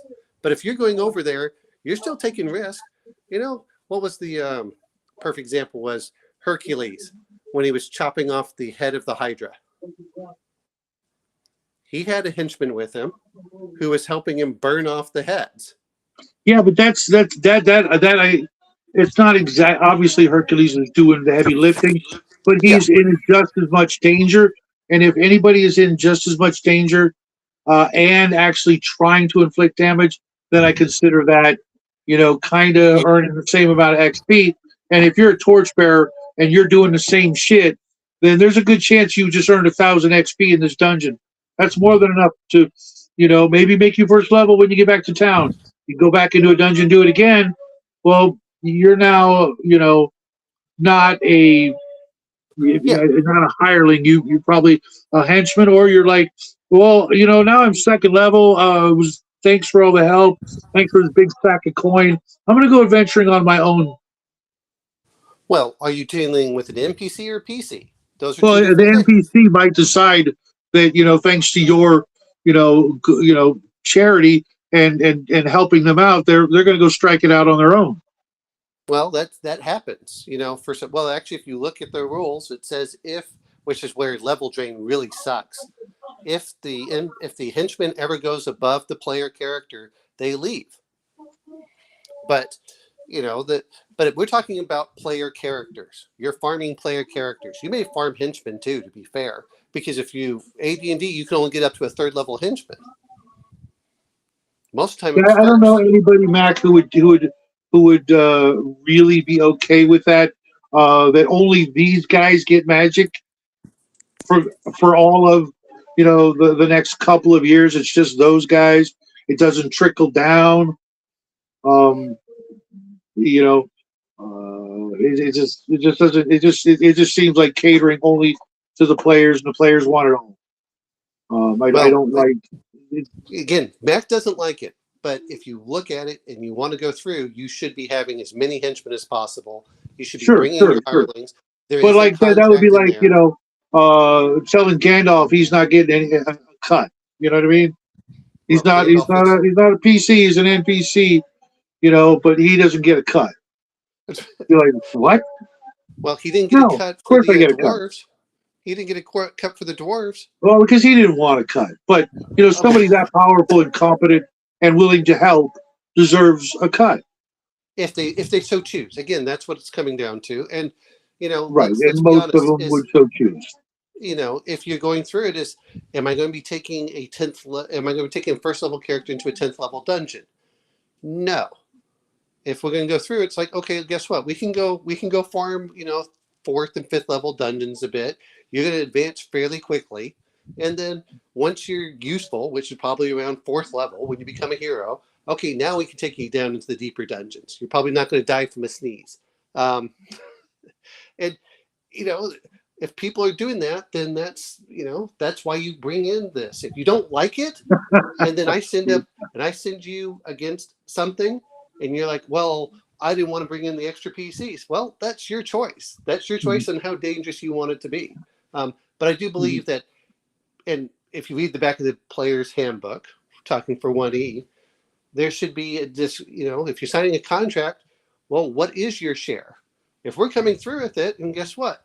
If I'm 7th level and you're 0 level, we might say your share, well, if you want to go like pirate shares, is, well, guess what? I get 14 and you get 1 share. That's true. He did, didn't he, Coco? That's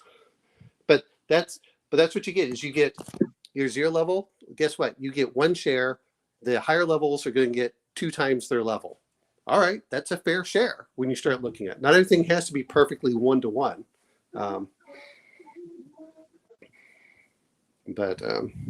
But yeah, so those are a lot of the things that they're talking about. But those are just, there are ways of dealing with it. but Sure. players. But again, I never played with hirelings when I was a kid. We play with hirelings all the time now, and we go over and say, "Well, guess what? You get good equipment, Well, you get to good be armor." fair, Yeah, it is a certain amount and a certain type of record keeping sure. that can complicate early sessions when you're younger. Yeah, But when you're older, and I understand also that when you've only got a 3 or 4 hour window to play, having NPCs, hirelings, henchmen, whatever, can also slow down the progress of or the gameplay. But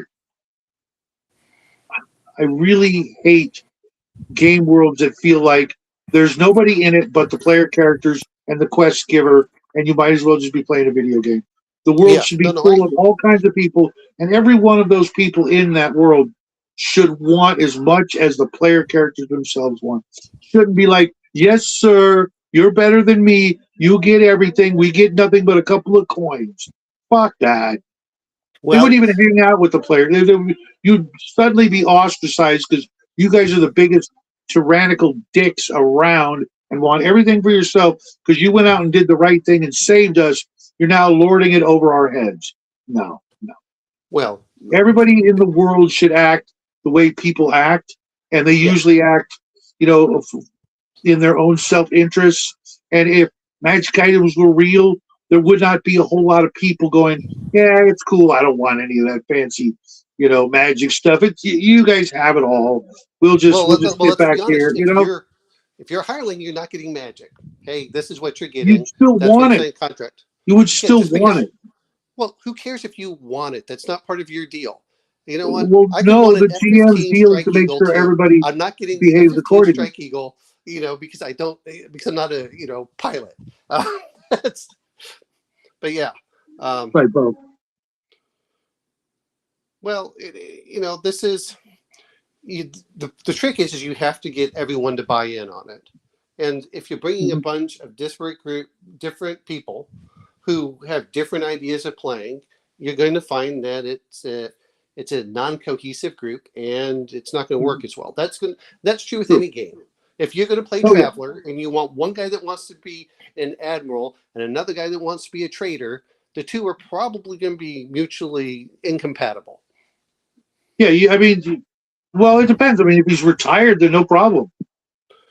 No, I said he wants to be an admiral, not that Oh, he is an well, yeah, admiral. then he's going to That's stay in the service, and his game is going to consist of rolling up his character until his character dies of old age, and that's not the same thing, right? yeah. Um, well, some NPCs will screw the party. Exactly, Some Cody. That's what I was monsters trying will to screw say. the party. They're gonna act and think what they can get away with. But just like God, if you I was watching, like I said, I like history. Look at what Because the everybody is contracts out to were. screw each other, Bo. Yeah, absolutely. But yeah, and that's part of it is if you're suddenly going over, It's both, your big Bo. issue really is hey, do you know what 10 gold is? That's a year's worth of salary I can get in one expedition. That's me leaving the town and going out for 2 to 4 days worth of work. Yeah, it's dangerous. Well, you know what? There are plenty of people in the real world that will do that. If you offer them a $50,000 bonus to go out for 4 days of work, they'll be like, "Yeah, I'll do it." Like, it's super dangerous. Yeah, that's okay. You sure? Yeah, I'll do that. That's I'm not saying everything's necessarily fair, but the same point is your hirelings should not get as much of a share as your seventh level character. Your seventh level Mhm. character is a superhero if you can go by the fighter title. Mhm. Certainly, but like Coco said here, I'm Yeah. sure pulling in gold from a dungeon is more than a hireling could make shoe and horses for a year. Yes, but after people get a taste of a little more and a little more and a little more, they want more and they want more, and they try to get more. Why would I they don't get? know too many people who are content with being at a Well, certain point forever. no. Maybe The that's problem that because I live in the modern day, and well, this is supposed to be a fantasy world of ostensibly the Middle Ages, but I also find that ridiculous because there aren't an infinite number of medieval worlds stuck perpetually in the Middle Ages because the gods deem it that way. That's just the gaming meta universe that has to exist sort of to make the game work. But worlds will evolve and should, and people get greedy. That's Well, I'm not just the saying way that it people is. won't, but I'm going to bring this up, which is, what Mac's talking about. Well, NPCs there to strictly help. You're signing a contract when you become a hireling. You're going to make more money than you ever would if you stayed at home. And the magic items are like, hey, we're going to get these. That's not really any different than a lot of armies back in the day. I get to pick the best items for this, and you will get enough money that you can, take care of your family and become a free man. Oh, okay. I can buy some land. Oh, okay. I No, can no, improve my Mac. social status. I'm not treating them as PCs. I'm treating them Yeah.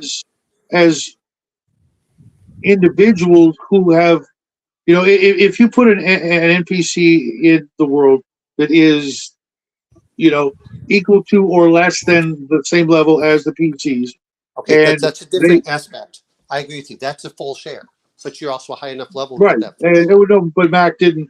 He never wanted those people in the group because they were taking away from the treasure. But what you have to realize is one, the treasure would have been less without them, Yeah. and the survival chances probably would have been less without them as well. And sometimes, you bump into people, and like say in a dungeon, like they did with in Caliban, they met a bunch of people in there, and those people, were helping to escape or to do the thing. They're not going to go, oh well, we don't want as much as you guys do because you're just so awesome that we instantly feel inferior to you because you're the players and we're the NPCs. Nobody does that. They're going to go, oh, we found 100,000 gold. There's 12 of us. I guess my share is blah blah blah blah blah blah. Well, you That's know just what the though? way they would act. You Yeah. could, argue with them or kill them or deny it to them, but then they're going to be like, well, next time the monsters come around, I'm just going to watch, see how well you Well, do without them. it depends on what your agreement is, because that's what should be Right, happening with right. NPCs. And if there And is no agreement, then instantly people are going to assume they're just equals because you haven't pulled out the freaking legalese notepad and started drawing up the contract, to well, if you were, well, basically. there's two different things. If I'm bringing a, a, a peer, then yeah, they will expect a fair share. If I am bringing in a henchman, they're going to expect a half share.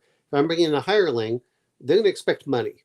They're going to expect some distribution. But when you start looking at it, and if you're going to look at historical pirates, um, different tasks had different shares.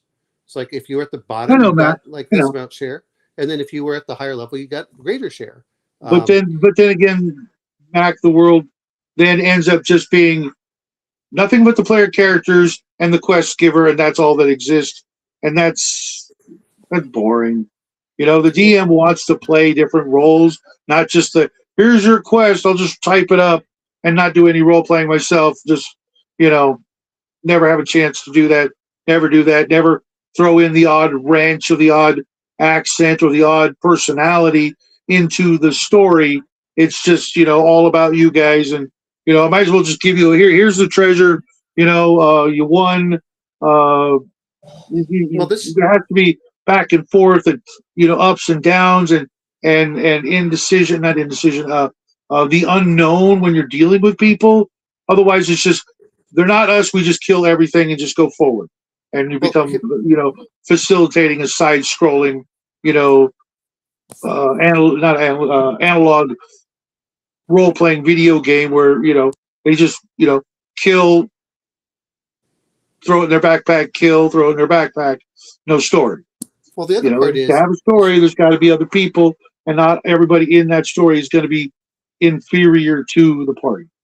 well, there's the other part too, which is a lot of your hirelings are not even going to be combatants. A lot of them are going to be porters Oh, and absolutely. laborers. And then And there's other ones. You know, yeah, we were talking about it the other day. You know, sometimes you might bring in like a linguistic expert or an yeah, alchemist, or like I was trying to freaking advocate for was a dedicated fucking healer, a well, yeah, doctor, a surgeon. The NPC out of the Dragon magazine that was a healer that might or might not have actually had heal spells, but that's what they did. They were just a healer. But well, oh no, no, can't have that in BX. well, yeah, well, you're trying to do it when you're doing down in combat. A lot of it is great. I'll have a surgeon. What does the surgeon do? When we take him back to town, he's going to do this, No, I and mean they a love it. combat Yeah. medic, a Well, combat medic, let's say, in a yeah, yeah. world of magic where But you keep on referring to that you gain hit points while you're in the dungeon. I'm why referring that the not? hit points. I'm referring to the fact that the hit points are gained, especially at low level, Oh, are okay, so gained at magic the you can do house. everything but actually heal except at home. Okay. Again, I'm not saying that you don't take some healing spells, but when you're at low level, you shouldn't be taking. Well, cleric, you have to go heal me. Well, first But off, if you you had shouldn't be getting if in you that had a damn fight. dedicated healing magic user Well, type, then you wouldn't well, have to worry about that. well. That's a separate thing. If we say, hey, you know what, we're going to go hire a hireling or whatever, and your sole job is to cast Cure Light Wounds, then the cleric can be like, oh, okay, but that's what you're hiring. But to expect That the should have player to been do it, there from the but to beginning if expect you the think about it. but to expect the player to do it is now you're getting the he's Well, what not. if the player wanted to run that particular character class Well, then as the that's combat healing medic who just so happened to be able then to? they can do so. My point is that I don't like the fact that the players are demanding you have to do certain things. It's like, hey, look, um, I'm that's going to what I'm find the referring Dragon to. magazine that has that because I know it's right there. The healer, because the healer could, like you were talking about the pure paralysis, Yeah, they could, depending on their level, if yeah, you right, had yeah. someone who came in and said, "Oh, healer, oh, awesome, I could do these things. I could, neutralize poison, cure disease, and then other things as they go up level or whatever, and have a couple of heal spells and maybe some other spells that They care did some about. other. That would be, that would have changed the whole dynamic uh, and the funny thing is I think that character class did exist before BX and could have been in more in AD&D. It should have been in the Unearthed Arcana as well as throughout the history of it. And then it wouldn't seem like the healbot term would have never come up because there was a dedicated combat medic in the squad of player characters that could have done those things. Because if you can cast a freaking fireball spell or a magic missile or put people to sleep, or raise the dead, maybe there was a spell that could, mend bones without, only coming from the deities. I'm not sure what Mac's talking about for the whole thing, going back and forth here, is is are when we're talking about certain parts is if I hire a cleric to heal, that's your sole job, then Mhm. I expect you to cast healing. What I'm referring to is when you demand that the player, why aren't you taking all these healing spells? But because there was no healer profession, but had there been, then people would have done that instead of, trying to do it with the cleric. And since the cleric was the only one who could do that, it just stands to reason that you'd want to use the most powerful spell in the game, which is the power over life and death, as often as you can get your greedy bits on it. Well, that's a much higher level. We're No, talking at I'm low talking level. Cure Light Wounds. Oh no, cure light wounds again. We've Is talked the about this where power I over fall life into and the death. trap. Well, The well, Cure I'm Light Wounds watching. can keep you from dying, Well, right? you shouldn't be. You know what? My point is stupid fighters, stop getting into combats you shouldn't be getting into. Stop Yeah, trying to get. when the bad guys start shooting arrows, sometimes it's not their fault. When the thief falls into a trap because he's going first, sometimes it's not his fault. Sometimes you need those guys to not die. Speaking of Okay, which, but well, the cure yes, light wounds all doesn't player prevent them characters could from die. dying. All Cure of yours light are going to wounds. die. That's just the way it is. Everybody Well, the dies, cure light wounds, they're going to but not die everybody if they lives. already took more than enough hit points. Is my point. And if they haven't died, then guess what? Okay, go to the back. You know, or if it's really bad, like we really, you can run BX very easily with just pure thieves and clerics. You don't need any Mhm. other classes. Um, that's my whole point there. But no, I'm looking at it is, um, when they're always going through this. No, the harder and stuff is this is why you make agreements on there and they have it and you share. It's just like going over for a pirate captain. This is how. Mhm. This is when players start getting, armies. This is when they start getting the henchmen. This is why charisma is important. Otherwise, it's a dump stat, which is what happened when we were growing up as kids. No one wanted hirelings. Charisma is a dump stat. We don't talk to the enemy. We don't try persuading anyone. We just go over and we kill. Great. Then why do you have a stat called charisma? It's a that's the dump stat there. Well, Um, it's a dump stat if you allow people to not roll straight down the line. it's no, it's a dump stat no matter what. Well, 46 when you do that, it's usually allowed to arrange it. But this is what Sometimes.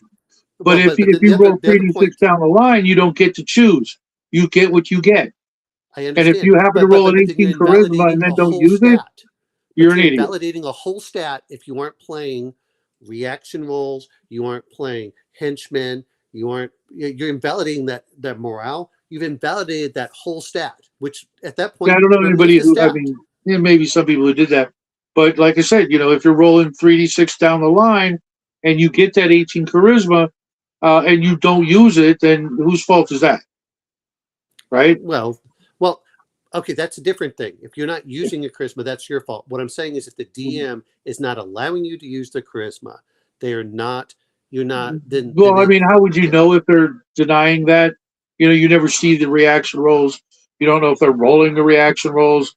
And unless you're hiring henchmen and hirelings, and then noticing that, hey, they seem to, not give a shit that I've got an 18 charisma, then you might infer or deduce that Yeah. the DM's not doing that. But otherwise, how would you ever know that they're not using Well, those but rules? that's my point. You generally can tell pretty quickly if they're not going to allow you to use it, if they're not rolling for reactions, if they're not doing this other stuff.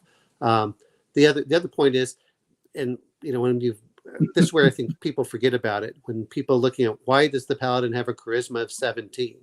Because he inspires everyone else. That's the Mhm. real power of the paladin.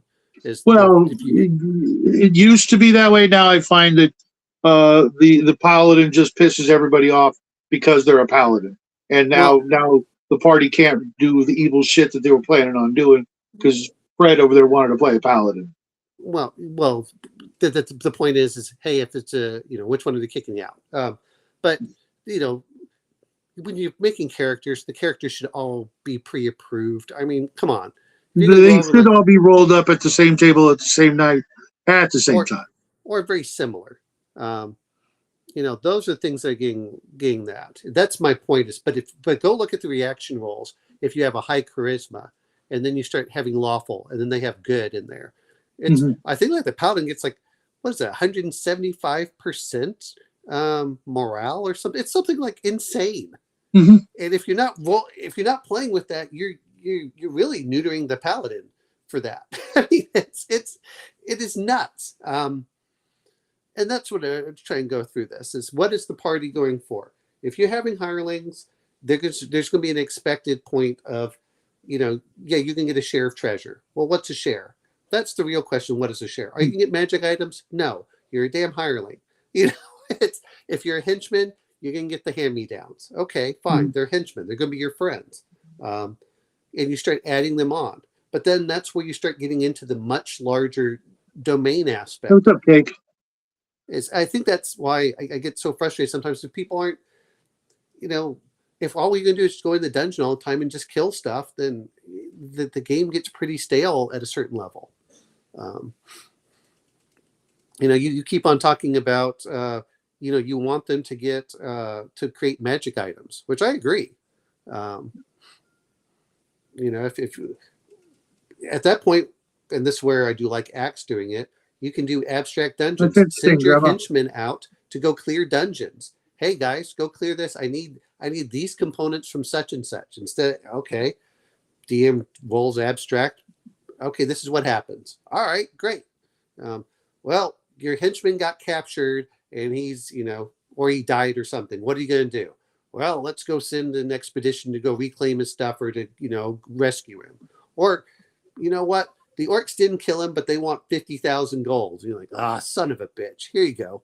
You know, um, so those are things that you get that deeper level. But if you're not using hirelings, you're not using henchmen, you're not using reactions, then get rid of the charisma stat.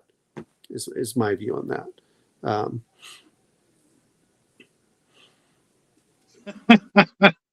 No, Mac. I'm just not treating the player characters like um, the world revolves around them. That's all. And yes, what James said. The crumb chicken there, yes, the chicken Yeah. Kiev that I made a while back.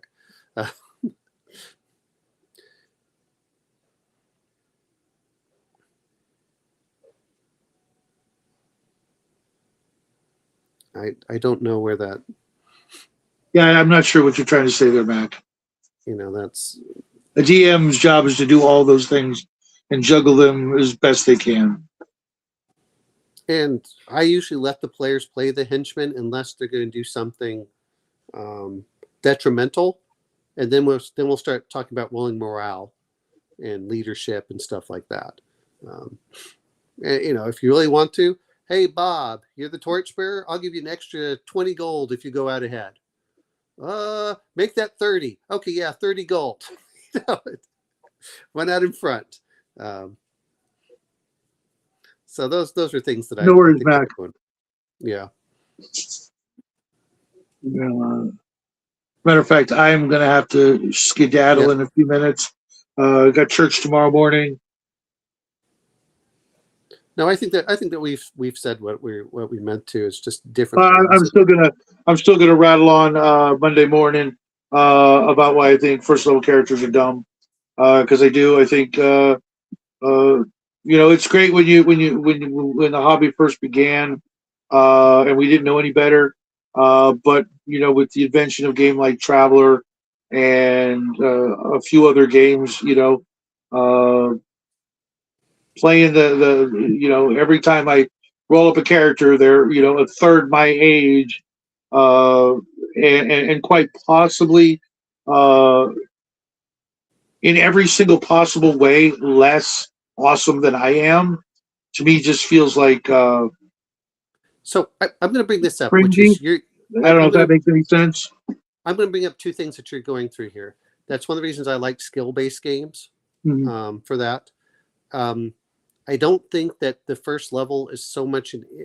I hate saying this. I really do feel that the first level characters are initially to teach the party how to play the game. Don't fight. Start talking. Start doing this, because it encourages that, because you can die from anything. That said, and even Gygax mentions this in the Dungeon Master's Guide, after you've been playing a while, bring characters back up to higher levels. You should be knowing how to do this. I think part of the problem is if you bring new characters in at high levels. Like, I don't think third level is high level. I think third level is a good place to start if you've had some experience doing the role-playing game. The problem I have is when you bring a 7th or 9th level character that's a spellcaster especially, they get overwhelmed with choices. They aren't sure what to bring. They don't know. I don't know. I'm pretty certain none of us play with those people unless they are in fact kids. And I don't play with kids, so I certainly don't want to play as a kid.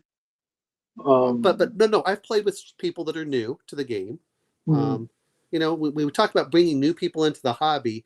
Some of them are like 30 and 40-year-olds. Hey, I've heard about this. I have some time now. Those. It's like, okay, here's your experience. I mean, Bo talked about playing, but how much has Bo ever played Dungeons and Dragons or some of these others? He's never had that experience. We've had that experience with first level. And yeah, it's like, oh, okay. But I think that's it. And I do agree with Mac, is the party is the player characters are the most important thing in the game. They are. They are not the most important people in the world, though. That's kind of fair. Yeah. Except at first level, they're absolutely nobodies. Apparently. Yeah, but they're still the most important people in the game. Well, yeah, because if you didn't have them, you wouldn't have a game. I get that. I argue with DM James about that all the time. I think players are more important than the DM, but the DM should not be there to just make all their dreams come true and not have any fun for themselves. other than creating a cool world, they should get the opportunity to play the kings and the queens and the emperors and other people that might just very well someday be one of the bad guys, you know. And if you don't play them and have them involved and act the way they really should act, then again you're back to the side scroller where the players just, you know, hack everything that's in front of them and nothing else matters except how much treasure they can put in their backpack. And that's where I think, you know, we're talking about the domain level, and that's kind of why I like Axe. Is the expectation is you can do that for your first 5 levels. Your next 4 levels, the intention is that you're going to be creating a domain. That's the intention for it. And when you hit 9th level, that's when you're expected to build your stronghold, and then you start getting into that Oh, I big know, domain man. I level know. play. And I'm looking And I forward to just, you coming back. you know, 'Cause I never but saw that message, Mac. yeah. You sent. I couldn't find it because honestly, I just didn't have the time to scroll through all of the messages on Discord, which is weird, Omen. This whole time I've had this um, laptop on Yeah. with Discord on. I'm the third person in the thing, and the camera's working perfectly right here. Okay, but I'm using my tablet because my camera over here was freezing up on everything except being on like restream over on DM James's show and Bear's show. But when I want to run my own damn show, freaking laptop is like, screw you, Shadow. Um, No, and I agree with the RPG Grandma here, which she's going at the very top here. Yeah, new to the hobby. We're not talking people that have played for a long time. Um, sure, Grandma, you know, sure. that's and we have some of those. I've seen some of those. Now, a lot of people don't want to deal with spreadsheets and stuff, and this is why I like VTTs. Well, there's And a I have, few of you weirdos out there that are into it, but I ain't one of them yeah, either. um, you know, so that's what's going on. Yeah, well, theoretically, you can do that. You know, if you want to play an older character with negatives, you can go ahead and do that. Um, you know, I think this is what I was trying to say is the characters are divinely inspired, which is what I think people miss about first level characters. Right. Is is the gods have chosen you as a potential, and you have to make it through that potential and show yourself worthy, and then they will invest more into you, which equates to hit points are supposed to represent luck and divine favor and exhaustion That's funny, and all man. this other stuff too. Um, but you know that, yeah. And if you make it interesting, and this is the other part of I think Crafty Matt did this years ago. He said, "But I like playing those guys. I like playing, you know, And Olaf, yes, the guy in the Cal, yeah, We are playing tomorrow. I believe Off Grid will be back, and all the other usual suspects should be there Sunday.